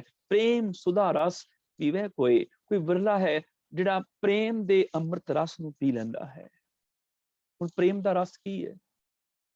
ਪ੍ਰੇਮ ਦਾ ਰਸ ਕੌਣ ਪੀਂਦਾ ਹੈ? ਹੁਣ ਪ੍ਰੇਮ ਦਾ ਰਸ ਉਹਨੂੰ ਆਏਗਾ ਜਿਹੜਾ ਪ੍ਰੇਮ ਦਾ ਰਸ ਪੀਏਗਾ। ਪ੍ਰੇਮ ਰਸ ਕੀ ਹੈ? ਮੰਨੋ ਹੁਣ ਜਿਹੜਾ ਦਾਲ ਖਾਏਗਾ ਉਹਨੂੰ ਦਾਲ ਦਾ ਹੀ ਰਸ ਆਏਗਾ ਨਾ। ਇਹ ਤੇ ਨਹੀਂ ਕਹੇਗਾ ਵੀ ਦਾਲ ਖਾ ਕੇ, ਮੈਂ ਦਾਲ ਖਾਧੀ ਤੇ ਮੈਨੂੰ ਸ਼ਾਹੀ ਪਨੀਰ ਦਾ ਰਸ ਆ ਰਿਹਾ ਹੈ, ਇਹਦਾ ਤੇ ਨਹੀਂ ਹੋਏਗਾ ਨਾ। ਜਿਹੜਾ ਸ਼ਾਹੀ ਪਨੀਰ ਖਾਏਗਾ ਉਹਨੂੰ ਸ਼ਾਹੀ ਪਨੀਰ ਦਾ ਰਸ ਆਏਗਾ, ਦਾਲ ਦਾ ਥੋੜੇ ਆਏਗਾ। ਜਿਹੜਾ ਜਲੇਬੀਆਂ ਖਾਏਗਾ ਉਹਨੂੰ ਜਲੇਬੀਆਂ ਦਾ ਰਸ ਆ ਜਾਏਗਾ, ਜਿਹੜਾ ਲੱਡੂ ਖਾਏਗਾ ਉਹਨੂੰ ਲੱਡੂ ਦਾ ਰਸ ਆ ਜਾਏਗਾ। ਜਿਹੜੀ ਚੀਜ਼ ਖਾਵਾਂਗੇ ਉਸੇ ਦਾ ਹੀ ਰਸ ਆਏਗਾ ਨਾ। ਪ੍ਰੇਮ ਦਾ ਰਸ ਕਿਹਨੂੰ ਆਉਂਦਾ ਹੈ? ਜਿਹੜਾ ਪ੍ਰੇਮ ਕਰਦਾ ਹੈ, ਜਿਹਨੇ ਪ੍ਰੇਮ ਦਾ ਰਸ ਚੱਖ ਲਿਆ, ਜਿਹਦੀ ਜ਼ਿੰਦਗੀ 'ਚ ਪ੍ਰੇਮ ਆ ਗਿਆ, ਜਿਹੜਾ ਪ੍ਰੇਮ ਨੂੰ ਚੱਖ ਲੈਂਦਾ ਹੈ, ਪ੍ਰੇਮ ਵਿੱਚ ਜ਼ਿੰਦਗੀ ਬਤੀਤ ਕਰਦਾ ਹੈ, ਉਹ ਪ੍ਰੇਮ ਦਾ ਰਸ ਪੀਣ ਲੱਗ ਜਾਂਦਾ ਹੈ, ਉਹਨੂੰ ਪ੍ਰੇਮ ਦਾ ਰਸ ਆ ਜਾਂਦਾ ਹੈ। ਇਹ ਉਹ ਸੁਧਾ ਆਤਮਿਕ ਜੀਵਨ ਦੇਣ ਵਾਲਾ ਰਸ ਹੈ। ਇਹ ਉਹ ਸੁਧਾ ਰਸ ਹੈ, ਅੰਮ੍ਰਿਤ ਦਾ ਰਸ ਹੈ, ਜਿਹੜਾ ਆਤਮਿਕ ਤੌਰ ਤੇ ਅਮਰ ਕਰ ਦਿੰਦਾ ਹੈ, ਵਿਕਾਰਾਂ ਦੀ ਮੌਤ ਮਰਨ ਨਹੀਂ ਦਿੰਦਾ। ਪ੍ਰੇਮ ਦਾ ਉਹ ਅੰਮ੍ਰਿਤ ਰਸ ਹੈ ਜਿਹੜਾ ਲਾਲਚ ਦੀ ਮੌਤ ਨਹੀਂ ਮਰਨ ਦਿੰਦਾ, ਜਿਹੜਾ ਨਫ਼ਰਤ ਦੀ ਮੌਤ ਨਹੀਂ ਮਰਨ ਦਿੰਦਾ, ਜਿਹੜਾ ਈਰਖਾ ਦੀ ਮੌਤ ਨਹੀਂ ਮਰਨ ਦਿੰਦਾ, ਜਿਹੜਾ ਕ੍ਰੋਧ ਦੀ ਮੌਤ ਨਹੀਂ ਮਰਨ ਦਿੰਦਾ। ਪ੍ਰੇਮ ਦਾ ਉਹ ਰਸ ਹੈ। ਪ੍ਰੇਮ ਸੁਧਾ ਰਸ ਪੀਵੇ ਕੋਏ, ਕੋਈ ਵਿਰਲਾ ਹੈ ਜਿਹੜਾ ਪ੍ਰਭੂ ਦੇ ਪ੍ਰੇਮ ਦਾ ਅੰਮ੍ਰਿਤ ਰਸ ਪੀਂਦਾ ਹੈ। ਤੇ ਅੰਮ੍ਰਿਤ ਰਸ ਉਹ ਪੀਏਗਾ ਜਿਹੜਾ ਪ੍ਰੇਮ ਨੂੰ ਜ਼ਿੰਦਗੀ 'ਚ ਵਰਤੇਗਾ, ਜਿਹੜਾ ਪ੍ਰੇਮ ਨੂੰ ਆਪਣੇ ਜੀਵਨ ਦੇ ਅਮਲ ਵਿੱਚ ਲੈ ਕੇ ਆਏਗਾ, ਉਹ ਪ੍ਰੇਮ ਦਾ ਰਸ ਲੈ ਲਏਗਾ। ਜਿਹੜਾ ਕ੍ਰੋਧ ਕਰੇਗਾ ਕ੍ਰੋਧ ਦਾ ਰਸ ਲੈ ਲਏਗਾ, ਜਿਹੜਾ ਨਿੰਦਾ ਕਰੇਗਾ ਉਹ ਨਿੰਦਾ ਦਾ ਰਸ ਲੈ ਲਏਗਾ। ਹੁਣ ਜਿਹੜਾ ਪ੍ਰੇਮ ਕਰੇਗਾ ਕਿ ਸਾਰਿਆਂ ਵਿੱਚ ਰੱਬ ਹੀ ਤੇ ਹੈ, ਸਾਰਿਆਂ ਵਿੱਚ ਰੱਬ ਦੇਖ ਕੇ ਸਭ ਨਾਲ ਪ੍ਰੇਮ ਕਰੇਗਾ, ਉਹ ਪ੍ਰੇਮ ਦਾ ਰਸ ਪੀ ਲੇਗਾ। ਇਸ ਪ੍ਰੇਮ ਦੇ ਰਸ ਨਾਲ ਕੀ ਹੋਏਗਾ? ਫਿਰ ਜਦੋਂ ਸਾਰਿਆਂ ਨਾਲ ਪ੍ਰੇਮ ਕਰੇਗਾ, ਫਿਰ ਇਹਦੀ ਜ਼ਿੰਦਗੀ 'ਚ ਤਬਦੀਲੀ ਆ ਜਾਏਗੀ। ਕਿਹੜੀ ਤਬਦੀਲੀ ਆਏਗੀ? ਪ੍ਰੇਮ ਸੁਦਾ ਰਸ ਪੀਵੈ ਕੋਏ। ਜਦੋਂ ਕੋਈ ਵਿਰਲਾ ਪ੍ਰਭੂ ਦੇ ਪ੍ਰੇਮ ਦਾ ਅੰਮ੍ਰਿਤ ਰਸ ਪੀ ਲੈਂਦਾ ਹੈ, ਭਾਵ ਸਾਰਿਆਂ ਵਿੱਚੋਂ ਰੱਬ ਨੂੰ ਦੇਖ ਕੇ ਰੱਬ ਨਾਲ ਪ੍ਰੇਮ ਕਰਦਾ ਹੈ, ਸੰਸਾਰ ਜਗਤ ਦੇ ਵਿੱਚ ਹਰ ਜੀਵ ਦੇ ਨਾਲ ਪ੍ਰੇਮ ਕਰਦਾ ਹੈ, ਉਦੋਂ ਉਹਦੀ ਤਬਦੀਲੀ ਇਹ ਹੁੰਦੀ ਹੈ, ਜਰਾ ਮਰਨ ਦੁੱਖ ਫੇਰ ਨਾ ਹੋਏ। ਜਰਾ, ਜਰਾ ਮਨੇ ਬੁਢਾਪਾ, ਜਰਾ ਮਰਨ, ਮਰਨ ਮਨੇ ਮੌਤ, ਜਰਾ ਮਰਨ ਦੁੱਖ। ਆ ਜਿਹੜਾ ਦੁੱਖ ਹੈ ਨਾ, ਇਹ ਸਹਿਮ ਜਿਹੜਾ ਹੈ, ਫੇਰ ਨਾ ਹੋਏ। ਫੇਰ ਨਾ ਹੋਏ ਮਨੇ ਮੁੜ ਕੇ ਫਿਰ ਹੁੰਦਾ ਨਹੀਂ ਹੈ। ਜਰਾ ਮਨੇ ਬੁਢਾਪਾ, ਮਰਨ ਮਨੇ ਮੌਤ। ਉਹਨੂੰ ਬੁਢਾਪੇ ਦਾ ਦੁੱਖ ਨਹੀਂ ਹੁੰਦਾ, ਉਹਨੂੰ ਮੌਤ ਦਾ ਦੁੱਖ ਨਹੀਂ ਹੁੰਦਾ। ਬੁਢਾਪਾ ਤੇ ਮੌਤ ਦਾ ਦੁੱਖ ਉਹਨੂੰ ਪਾਉਂਦਾ ਨਹੀਂ ਹੈ। ਬੁਢਾਪੇ ਤੇ ਮੌਤ ਦਾ ਡਰ ਉਹਦਾ ਖਤਮ ਹੋ ਜਾਂਦਾ ਹੈ। ਮੌਤ ਔਰ ਬੁਢਾਪੇ ਦਾ ਸਹਿਮ ਉਹਨੂੰ ਪਾਉਂਦਾ ਨਹੀਂ ਹੈ। ਹੁਣ ਤਿੰਨ ਚੀਜ਼ਾਂ ਹੋ ਗਈਆਂ, ਇੱਕ ਬੁਢਾਪਾ ਹੋ ਗਿਆ, ਇੱਕ ਮੌਤ ਹੋ ਗਈ, ਉੱਪਰ ਆ ਗਿਆ ਪ੍ਰੇਮ। ਜਦੋਂ ਕੋਈ ਪ੍ਰੇਮ ਦਾ ਰਸ ਪੀਂਦਾ ਹੈ, ਪ੍ਰੇਮ ਦਾ ਉਹ ਰਸ ਹੈ ਜਿਹੜਾ ਜੀਵਨ ਵਿੱਚ ਬੁਢਾਪਾ ਵੀ ਨਹੀਂ ਆਉਣ ਦਿੰਦਾ, ਤੇ ਉਹ ਰਸ ਹੈ ਜਿਹੜਾ ਮੌਤ ਨਹੀਂ ਆਉਣ ਦਿੰਦਾ। ਇਸ ਕਰਕੇ ਇਹਨੂੰ ਸੁਦਾ ਰਸ ਕਹਿ ਦਿੱਤਾ। ਸੁਦਾ ਮੈਨੇ ਅੰਮ੍ਰਿਤ। ਇਹ ਉਹ ਆਤਮਿਕ ਜੀਵਨ ਦੇਣ ਵਾਲਾ ਅੰਮ੍ਰਿਤ ਰਸ ਹੈ ਜਿਹੜਾ ਬੁਢਾਪੇ 'ਚ ਮਰਨ ਨਹੀਂ ਦਿੰਦਾ, ਜਿਹੜਾ ਮੌਤ 'ਚ ਮਰਨ ਨਹੀਂ ਦਿੰਦਾ, ਜਿਹੜਾ ਬੁਢਾਪਾ ਤੇ ਮੌਤ ਖਤਮ ਕਰ ਦਿੰਦਾ ਹੈ। ਜਰਾ ਮਰਨ ਦੁੱਖ ਫੇਰ ਨਾ ਹੋਏ। ਹੁਣ ਜਰਾ ਮਰਨ ਇਹ ਕਿਵੇਂ ਖਤਮ ਹੋ ਜਾਣਗੇ? ਜਰਾ ਮਰਨ ਕਿਵੇਂ ਖਤਮ ਹੋਣਗੇ?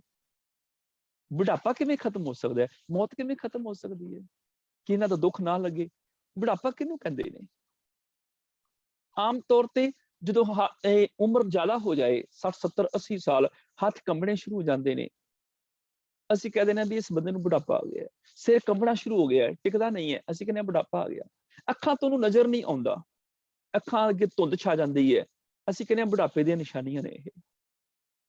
ਗੋਡੇ ਚੱਲਣੋਂ ਰਹਿ ਜਾਂਦੇ ਨੇ, ਅਸੀਂ ਕਹਿੰਦੇ ਹਾਂ ਬੁਢਾਪੇ ਦੀਆਂ ਨਿਸ਼ਾਨੀਆਂ ਨੇ। ਪੈਰ ਤੁਰਦੇ ਨਹੀਂ ਹਨ, ਹੱਥ ਕੰਮ ਨਹੀਂ ਕਰ ਸਕਦੇ, ਅਸੀਂ ਕਹਿੰਦੇ ਹਾਂ ਬੁਢਾਪੇ ਦੀ ਨਿਸ਼ਾਨੀਆਂ ਨੇ।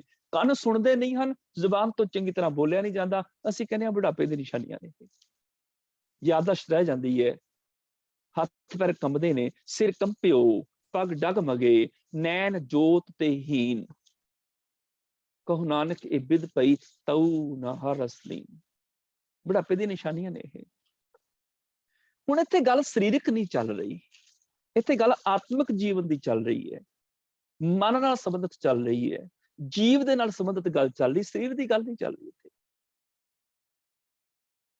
ਇੱਥੇ ਐਸੇ ਬੁੱਢੇ ਨੇ ਜਿਨ੍ਹਾਂ ਦੀ ਉਮਰ 20 ਸਾਲ ਦੀ ਹੈ, 18 ਸਾਲ ਦੀ ਉਮਰ ਦੇ ਬੁੱਢੇ ਭੱਜੇ ਫਿਰਦੇ ਨੇ, 20 ਸਾਲ ਦੀ ਉਮਰ ਦੇ ਬੁੱਢੇ ਤੁੜੰਗੇ ਲਾਉਂਦੇ ਫਿਰਦੇ ਨੇ, 22 24 ਸਾਲ ਦੀ ਉਮਰ ਦੇ ਬੁੱਢੇ ਭੱਜੇ ਫਿਰਦੇ ਨੇ।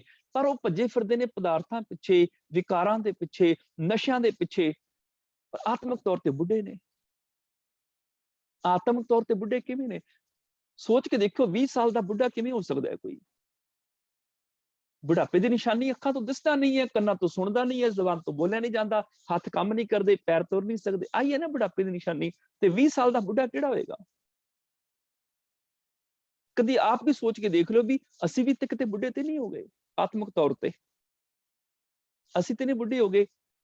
ਹੁਣ ਜਿਨ੍ਹਾਂ ਨੂੰ ਅੱਖਾਂ ਦੇ ਨਾਲ ਸਾਰਿਆਂ ਚ ਬੈਠਾ ਰੱਬ ਨਹੀਂ ਦਿਸਦਾ, ਤੇ ਬੁਢਾਪੇ ਦੀ ਨਿਸ਼ਾਨੀ ਹੈ ਨਾ। ਹੁਣ ਆਤਮਿਕ ਤੌਰ ਤੇ ਬੁੱਢਾ ਹੋ ਗਿਆ।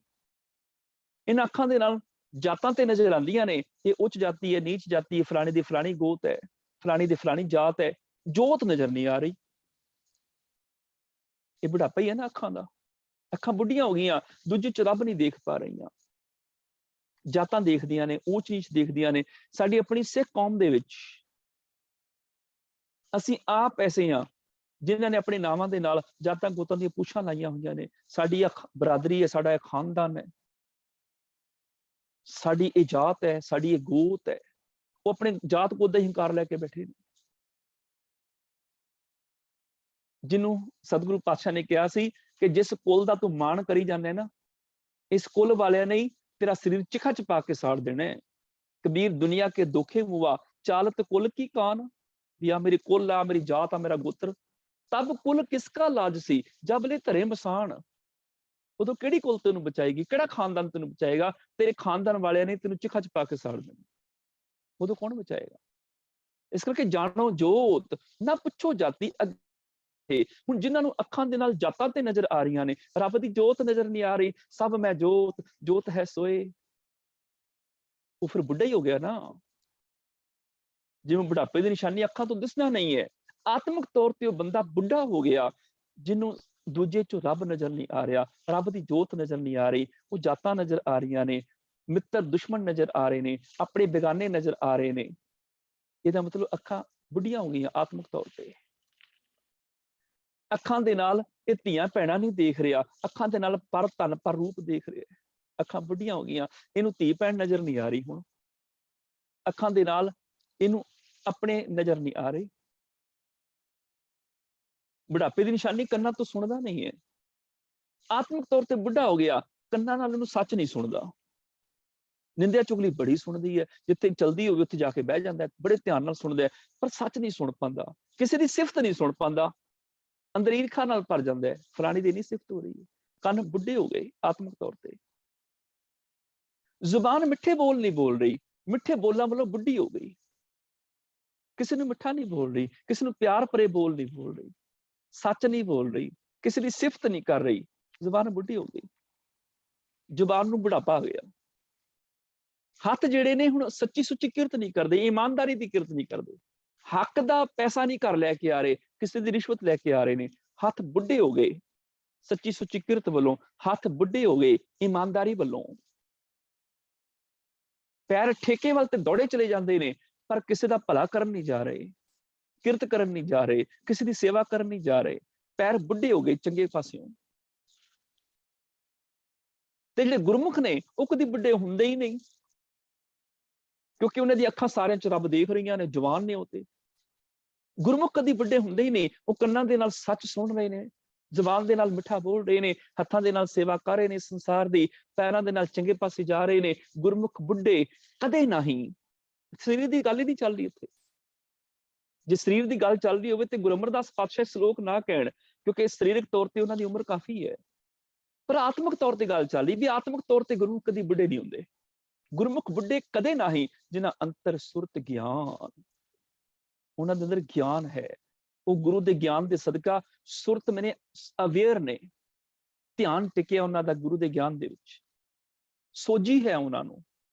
ਉਹਨਾਂ ਦੀ ਅੱਖਾਂ ਦੇਖ ਸਕਦੀਆਂ ਨੇ ਸਾਰਿਆਂ ਚ ਰੱਬ, ਉਹਨਾਂ ਦੇ ਕੰਨ ਸੱਚ ਸੁਣ ਸਕਦੇ ਨੇ, ਉਹਨਾਂ ਦੀ ਜ਼ੁਬਾਨ ਸੱਚ ਬੋਲ ਸਕਦੀ, ਮਿੱਠਾ ਬੋਲ ਸਕਦੀ ਹੈ, ਉਹਨਾਂ ਦੇ ਹੱਥ ਭੱਜ ਦੌੜ ਕੇ ਸੇਵਾ ਕਰ ਸਕਦੇ ਨੇ, ਉਹਨਾਂ ਦੇ ਪੈਰ ਚੰਗੇ ਪਾਸੇ ਜਾ ਸਕਦੇ ਨੇ। ਇਸ ਕਰਕੇ ਗੁਰਮੁਖ ਬੁੱਢੇ ਕਦੇ ਨਹੀਂ। ਉੱਥੇ ਆਤਮਿਕ ਜੀਵਨ ਦੀ ਗੱਲ ਚੱਲ ਰਹੀ ਹੈ। ਗੁਰਮੁਖ ਆਤਮਿਕ ਤੌਰ ਤੇ ਬੁੱਢੇ ਨਹੀਂ ਹੁੰਦੇ। ਆਮ ਬੰਦਾ ਆਤਮਿਕ ਤੌਰ ਤੇ ਬੁੱਢਾ ਹੋ ਜਾਂਦਾ ਹੈ, ਭਾਵੇਂ 20 ਸਾਲ ਦਾ ਹੋਵੇ, ਭਾਵੇਂ 18 ਸਾਲਾਂ ਦਾ ਹੋਵੇ। ਪਰ ਜਿਹੜਾ ਪ੍ਰੇਮ ਦੇ ਨਾਲ ਜੁੜ ਜਾਂਦਾ ਹੈ, ਸਾਰਿਆਂ ਵਿੱਚ ਰੱਬ ਦੇਖਣ ਲੱਗ ਜਾਂਦਾ ਹੈ, ਉਹਨੂੰ ਬੁਢਾਪੇ ਦਾ ਦੁੱਖ ਨਹੀਂ ਆਉਂਦਾ। ਇਸੇ ਤਰ੍ਹਾਂ ਉਹਨੂੰ ਮੌਤ ਦਾ ਦੁੱਖ ਨਹੀਂ ਹੁੰਦਾ, ਮਰਨ ਨਹੀਂ ਉਹਦੀ ਜ਼ਿੰਦਗੀ ਚ ਆਉਂਦਾ। ਹੁਣ ਮਰਨ ਦੀ ਨਿਸ਼ਾਨੀ ਕੀ ਹੈ? ਜਿਹੜਾ ਮਰ ਗਿਆ ਉਹਦੀਆਂ ਸਾਰੀਆਂ ਸੰਭਾਵਨਾਵਾਂ ਖਤਮ ਹੋ ਜਾਂਦੀਆਂ ਵੀ ਕੁਝ ਕਰ ਸਕੇ। ਮਰੇ ਹੋਏ ਨੂੰ ਦਿਸਦਾ ਕੁਛ ਨਹੀਂ ਹੈ, ਮਰਿਆ ਹੋਇਆ ਬੋਲ ਨਹੀਂ ਸਕਦਾ, ਮਰਿਆ ਹੋਇਆ ਕੁਝ ਕਰ ਨਹੀਂ ਸਕਦਾ। ਹੁਣ ਆਤਮਿਕ ਤੌਰ ਤੇ ਮਰੇ ਦੀ ਇੱਕ ਨਿਸ਼ਾਨੀ ਹੈ, ਮਰੇ ਇਸ ਆਤਮਿਕ ਤੌਰ ਤੇ ਮਰੇ ਨੂੰ ਦਿਸਦਾ ਨਹੀਂ ਹੈ, ਦੂਜੇ ਚ ਰੱਬ ਨਹੀਂ ਦਿਸਦਾ ਪਿਆ। ਇਸ ਕਰਕੇ ਕਿਸੇ ਗਰੀਬ ਦਾ ਦੁੱਖ ਨੂੰ ਨਜ਼ਰ ਨਹੀਂ ਆਉਂਦਾ। ਇਹ ਕਿਸੇ ਗਰੀਬ ਵੱਲ ਦੇਖ ਕੇ ਮੂੰਹ ਫੇਰ ਕੇ ਤੁਰ ਜਾਂਦਾ ਹੈ, ਮਰਿਆ ਹੈ ਨਾ। ਇਸ ਮਰੇ ਹੋਏ ਨੂੰ ਮਰੇ ਦੀ ਨਿਸ਼ਾਨੀ ਬੋਲ ਨਹੀਂ ਸਕਦਾ। ਹੁਣ ਇਹ ਵੀ ਮਰਿਆ ਬੋਲ ਨਹੀਂ ਸਕਦਾ। ਕਿਤੇ ਜ਼ੁਲਮ ਹੁੰਦਾ ਹੋਵੇ ਆਵਾਜ਼ ਨਹੀਂ ਉੱਥੇ ਉਠਾਉਂਦਾ, ਆਖਦੇ ਅਸੀਂ ਕੀ ਲੈਣਾ, ਰੱਬ ਰੱਬ ਕਰੋ, ਜੋ ਹੁੰਦਾ ਹੋਈ ਜਾਏ, ਰੱਬ ਦੇ ਭਾਣੇ ਚ ਹੀ ਹੋ ਰਿਹਾ। ਉਦੋਂ ਚੁੱਪ ਕਰ ਜਾਂਦਾ ਹੈ। ਜਿਵੇਂ ਮਰਿਆ ਨਹੀਂ ਬੋਲ ਸਕਦਾ, ਇਹ ਵੀ ਨਹੀਂ ਬੋਲਦਾ। ਤਾਂ ਹੀ ਤੇ ਗੁਰੂ ਨਾਨਕ ਪਾਤਸ਼ਾਹ ਨੇ ਕਿਹਾ ਸੀ, ਉਹ ਖੋਤੀ ਧਰਮੀਓ, ਤੁਸੀਂ ਜੰਗਲਾਂ ਪਹਾੜਾਂ ਚ ਜਾ ਕੇ ਲੁਕ ਗਏ, ਤੁਸੀਂ ਭੋਰਿਆਂ ਗੁਫਾਵਾਂ ਚ ਜਾ ਕੇ ਬਹਿ ਗਏ, ਦੁਨੀਆ ਚ ਕੀ ਹੋ ਰਿਹਾ ਆ ਕੇ ਦੇਖੋ। ਸਿੱਧ ਛਪ ਬੈਠੇ ਪਰਬਤੀ, ਕੌਣ ਜਗਤ ਕੋ ਪਾਰ ਉਤਾਰਾ। ਕਾਹਦੇ ਧਰਮੀ ਹੋ ਤੁਸੀਂ? ਬਾਬਰ ਆਇਆ ਐਮਨਾਬਾਦ, ਸਾਰੇ ਸਾਧ ਸੰਤ ਐਮਨਾਬਾਦ ਛੱਡ ਕੇ ਦੌੜ ਗਏ ਸਨ, ਪਰ ਬਾਬਾ ਨਾਨਕ ਨਹੀਂ ਸੀ ਗਿਆ। ਉਹਨਾਂ ਨੂੰ ਪਤਾ ਜੇ ਮੈਂ ਵੀ ਚਲਾ ਜਾਵਾਂਗਾ, ਇੱਥੇ ਇਹਨਾਂ ਗਰੀਬਾਂ ਮਜ਼ਲੂਮਾਂ ਦੀ ਬਾਹ ਫੜਨ ਵਾਲਾ ਕੋਈ ਨਹੀਂ ਰਹੇਗਾ। ਧਰਮੀ ਨੂੰ ਬੋਲਣਾ ਹੀ ਪਏਗਾ, ਜ਼ੁਲਮ ਦੇ ਅੱਗੇ, ਜ਼ਾਲਮ ਦੇ ਖਿਲਾਫ ਬੋਲਣਾ ਹੀ ਪਏਗਾ, ਆਵਾਜ਼ ਉਠਾਣੀ ਪਏਗੀ। ਤੇ ਗੁਰੂ ਨਾਨਕ ਪਾਤਸ਼ਾਹ ਵੀ ਭੋਰਾ ਪਟ ਕੇ ਬੈਠੇ ਰਹਿੰਦੇ, ਤਪ ਕਰੀ ਜਾਂਦੇ। ਤਪ ਕਰਨ ਵਾਲੇ ਬੜੇ ਸਨ। ਗੁਰੂ ਨਾਨਕ ਪਾਤਸ਼ਾਹ ਨੇ ਹਲੂਣਿਆ ਉਹਨਾਂ ਨੂੰ, ਬੋਲ ਸੋਤਰ ਮੀੜਿਆ ਮੌਨ ਕਤ ਧਾਰੀ ਰਾਮ। ਇੰਨਾ ਹੀ ਮਰ ਗਿਆ ਤੂੰ, ਬੋਲਣਾ ਹੀ ਬੰਦ ਕਰ ਦਿੱਤਾ। ਕਾਹਦਾ ਧਰਮੀ ਹੈ? ਬੋਲ ਬੋਲ ਸੋਤਰ ਮੀੜਿਆ ਮੌਨ ਕਤ ਧਾਰੀ ਰਾਮ। ਕਿਉਂ ਮੌਨੀ ਹੋ ਗਿਆ? ਆਵਾਜ਼ ਉਠਾ। ਜਦੋਂ ਮਲਿਕ ਭਾਗੋ ਨੇ ਬ੍ਰਹਮ ਭੋਜ ਕੀਤਾ, ਸਾਧ ਬਾਬੇ ਉਦੋਂ ਵੀ ਬੜੇ ਸਨ, ਦੌੜ ਕੇ ਮਲਿਕ ਭਾਗੋ ਦੇ ਬ੍ਰਹਮ ਭੋਜ ਚਲੇ ਗਏ। ਇੱਕ ਬਾਬਾ ਨਾਨਕ ਨਹੀਂ ਸੀ ਗਿਆ, ਜੇ ਗਿਆ ਤੇ ਉਹਨੂੰ ਸਮਝਾਉਣ ਵਾਸਤੇ ਗਿਆ। ਇਸੇ ਤਰ੍ਹਾਂ ਹੀ ਜਦੋਂ ਬਾਬਰ ਨੇ ਹਮਲਾ ਕੀਤਾ ਉਸੇ ਸ਼ਹਿਰ ਦੇ ਵਿੱਚ, ਸਾਧ ਬਾਬੇ ਉਦੋਂ ਵੀ ਬੜੇ ਸਨ, ਉਹ ਛੱਡ ਕੇ ਦੌੜ ਗਏ, ਪਰ ਗੁਰੂ ਨਾਨਕ ਪਾਤਸ਼ਾਹ ਨਹੀਂ ਸੀ ਗਏ, ਉੱਥੇ ਰਹੇ ਉਹਨਾਂ ਗਰੀਬਾਂ ਮਜ਼ਲੂਮਾਂ ਦੀ ਬਾਂਹ ਫੜਨ ਵਾਸਤੇ। ਤੇ ਆਵਾਜ਼ ਉਠਾਈ, ਪਾਪ ਕੀ ਜੰਜ ਲੈ ਕਾਬਲੋਂ ਤਾਇਆ, ਚੋਰੀ ਮੰਗੈ ਦਾਨ ਵੇਲਾ ਲੋ। ਉਹਨਾਂ ਆਵਾਜ਼ ਉਠਾਈ ਉਸ ਜ਼ੁਲਮ ਦੇ ਖਿਲਾਫ। ਪਰ ਜਿਹੜਾ ਮਰ ਜਾਂਦਾ ਨਾ ਆਤਮਿਕ ਤੌਰ ਤੇ, ਉਹ ਫਿਰ ਆਵਾਜ਼ ਨਹੀਂ ਉਠਾ ਪਾਉਂਦਾ। ਜਿਹੜਾ ਮਰ ਜਾਂਦਾ ਹੈ ਉਹ ਫਿਰ ਆਵਾਜ਼ ਨਹੀਂ ਉਠਾ ਪਾਉਂਦਾ, ਉਹ ਫਿਰ ਆਵਾਜ਼ ਉਠਾਉਂਦਾ ਨਹੀਂ ਹੈ, ਕਿਉਂਕਿ ਮਰ ਗਿਆ ਨਾ। ਉਹ ਬੋਲੇਗਾ ਕਿਵੇਂ? ਮਰਿਆ ਹੋਇਆ ਬੋਲ ਨਹੀਂ ਸਕਦਾ, ਮਰਿਆ ਹੋਇਆ ਕੁਝ ਕਰ ਨਹੀਂ ਸਕਦਾ। ਅੱਗੇ ਛੋਟੇ ਜਿਹੇ ਬੱਚੇ ਨੂੰ ਠੰਡ ਲੱਗਣੀ, ਲੈ ਕੇ ਭੱਜ ਤੁਰਨਾ ਹਸਪੀਟਲ ਦੇ ਵਿੱਚ ਡਾਕਟਰ ਦੇ ਕੋਲ। ਹੁਣ ਜਦੋਂ ਉਹ ਬੰਦਾ ਆਪਣੇ ਬੱਚਿਆਂ ਦੀਆਂ, ਪਤਨੀ ਦੀਆਂ, ਬਜ਼ੁਰਗ ਮਾਪੇ ਦੀਆਂ ਭਾਵਨਾਵਾਂ ਦੀ ਕਦਰ ਨਹੀਂ ਕਰਦਾ, ਉਹ ਤਾਂ ਮਰ ਗਿਆ। ਹੁਣ ਹੱਥ ਪੈਰ ਸੇਵਾ ਨਹੀਂ ਕਰ ਰਹੇ, ਜ਼ਮੀਰ ਮਰ ਗਈ ਉਹਦੀ। ਦੂਜੇ ਦੀ ਭਾਵਨਾਵਾਂ ਦੀ ਕਦਰ ਨਹੀਂ ਕਰ ਰਿਹਾ, ਦੂਜੇ ਦੀ ਹੈਲਪ ਨਹੀਂ ਕਰ ਰਿਹਾ, ਦੇਖ ਕੇ ਅਨਡਿਟ ਕਰ ਦਿੰਦਾ, ਇਗਨੋਰ ਕਰ ਦਿੰਦਾ। ਹੁਣ ਇਹ ਮੌਤ ਨਹੀਂ ਤੇ ਹੋਰ ਕੀ ਹੈ? ਅੱਖਾਂ ਦੇਖਦੀਆਂ ਨੇ, ਕੰਨ ਸੁਣਦੇ ਨੇ, ਜ਼ੁਬਾਨ ਬੋਲਦੀ ਹੈ, ਅਮੀਰ ਹੈ, ਸਿਆਣਾ ਹੈ, ਸਾਰਾ ਕੁਛ ਹੈ, ਪਰ ਮਰਿਆ ਹੈ। ਅਤ ਸੁੰਦਰ ਕੁਲੀਨ ਚਤੁਰ ਮੁਖ ਗਿਆਨੀ ਧਨਵੰਤ, ਮ੍ਰਿਤਕ ਕਹੀਆਂ ਨਾਨਕਾ ਜੇ ਪ੍ਰੀਤ ਨਹੀਂ ਭਗਵੰਤ। ਜੇ ਪ੍ਰੀਤ ਨਹੀਂ ਤੇ ਇਹਦਾ ਮਤਲਬ ਮਰਦਾ ਹੈ, ਮਰਿਆ ਹੋਇਆ, ਮ੍ਰਿਤਕ ਹੈ ਇਹ। ਹੁਣ ਕੀ ਹੈ ਕਿ ਜਦੋਂ ਕੋਈ ਪ੍ਰੇਮ ਦਾ ਰਸ ਪੀ ਲੈਂਦਾ ਨਾ, ਇਹ ਰਸ ਸੁਧਾ ਰਸ ਹੈ, ਆਤਮਿਕ ਜ਼ਿੰਦਗੀ ਦੇ ਦਿੰਦਾ ਹੈ। ਫਿਰ ਮੌਤ ਆਉਂਦੀ ਨਹੀਂ, ਬੁਢਾਪਾ ਆਉਂਦਾ ਹੀ ਨਹੀਂ, ਫਿਰ ਆਤਮਿਕ ਤੌਰ ਤੇ ਅਮਰ ਹੋ ਜਾਂਦਾ ਹੈ। ਪ੍ਰੇਮ ਸੁਧਾ ਰਸ ਪੀਵੇ ਕੋਏ, ਕੋਈ ਵਿਰਲਾ ਪ੍ਰੇਮ ਦਾ, ਰੱਬੀ ਪ੍ਰੇਮ ਦਾ ਆਤਮਿਕ ਰਸ ਪੀ ਲੈਂਦਾ ਹੈ। ਉਹ ਆਤਮਿਕ ਅੰਮ੍ਰਿਤ, ਆਤਮਿਕ ਜੀਵਨ ਦੇਣ ਵਾਲਾ ਅੰਮ੍ਰਿਤ ਇੰਨਾ ਅਮਰ ਕਰ ਦਿੰਦਾ ਹੈ ਕਿ ਜਰਾ ਮਰਨ ਦੁੱਖ ਫੇਰ ਨਾ ਹੋਏ। ਫਿਰ ਬੁਢਾਪਾ ਤੇ ਮੌਤ ਦਾ ਦੁੱਖ ਮੁੜ ਕੇ ਉਹਦੀ ਜ਼ਿੰਦਗੀ 'ਚ ਆਉਂਦਾ ਹੀ ਨਹੀਂ ਹੈ। ਫਿਰ ਵਿਕਾਰਾਂ ਦਾ ਬੁਢਾਪਾ ਖਤਮ ਹੋ ਜਾਂਦਾ ਹੈ, ਆਤਮਿਕ ਮੌਤ ਖਤਮ ਹੋ ਜਾਂਦੀ ਹੈ। ਉਹਨੂੰ ਇੱਕ ਨਵਾਂ ਜੀਵਨ ਗੁਰੂ ਦੇ ਦਿੰਦਾ ਹੈ, ਉਹ ਜੀਵਨ ਜਿਹਦੇ ਵਿੱਚ ਮੌਤ ਨਹੀਂ ਹੈ। ਅੰਮ੍ਰਿਤ ਪੀਵੋ ਸਦਾ ਚਿਰ ਜੀਵੋ, ਹਰ ਸਿਮਰਤ ਅਨੰਤ ਅਨੰਤਾ, ਰੰਗ ਤਮਾਸ਼ਾ ਪੂਰਨ ਆਸਾ, ਕਬੇ ਨਾ ਵਿਆਪੈ ਚਿੰਤਾ। ਉਹ ਵਾਲਾ ਜੀਵਨ ਜਿਸ ਜੀਵਨ ਵਿੱਚ ਮੌਤ ਨਹੀਂ ਹੈ। ਏਕ ਬੂੰਦ ਗੁਰਦੀਨੋ ਅੰਮ੍ਰਿਤ, ਤਾਂ ਅਟਲ ਅਮਰ ਨਾ ਮੂਆ। ਉਹ ਮਰਦਾ ਹੀ ਨਹੀਂ ਹੈ, ਉਹ ਅਮਰ ਹੋ ਜਾਂਦਾ ਹੈ। ਇੰਨੀਆਂ ਹੀ ਬੇਨਤੀਆਂ ਪ੍ਰਵਾਨ ਕਰਨੀਆਂ, ਭੁੱਲਾਂ ਖਿਮਾ ਕਰਨੀਆਂ ਜੀ। ਮਿਲ ਕੇ ਫਤਿਹ ਬੁਲਾਓ। ਵਾਹਿਗੁਰੂ ਜੀ ਕਾ ਖਾਲਸਾ, ਵਾਹਿਗੁਰੂ ਜੀ ਕੀ ਫਤਿਹ।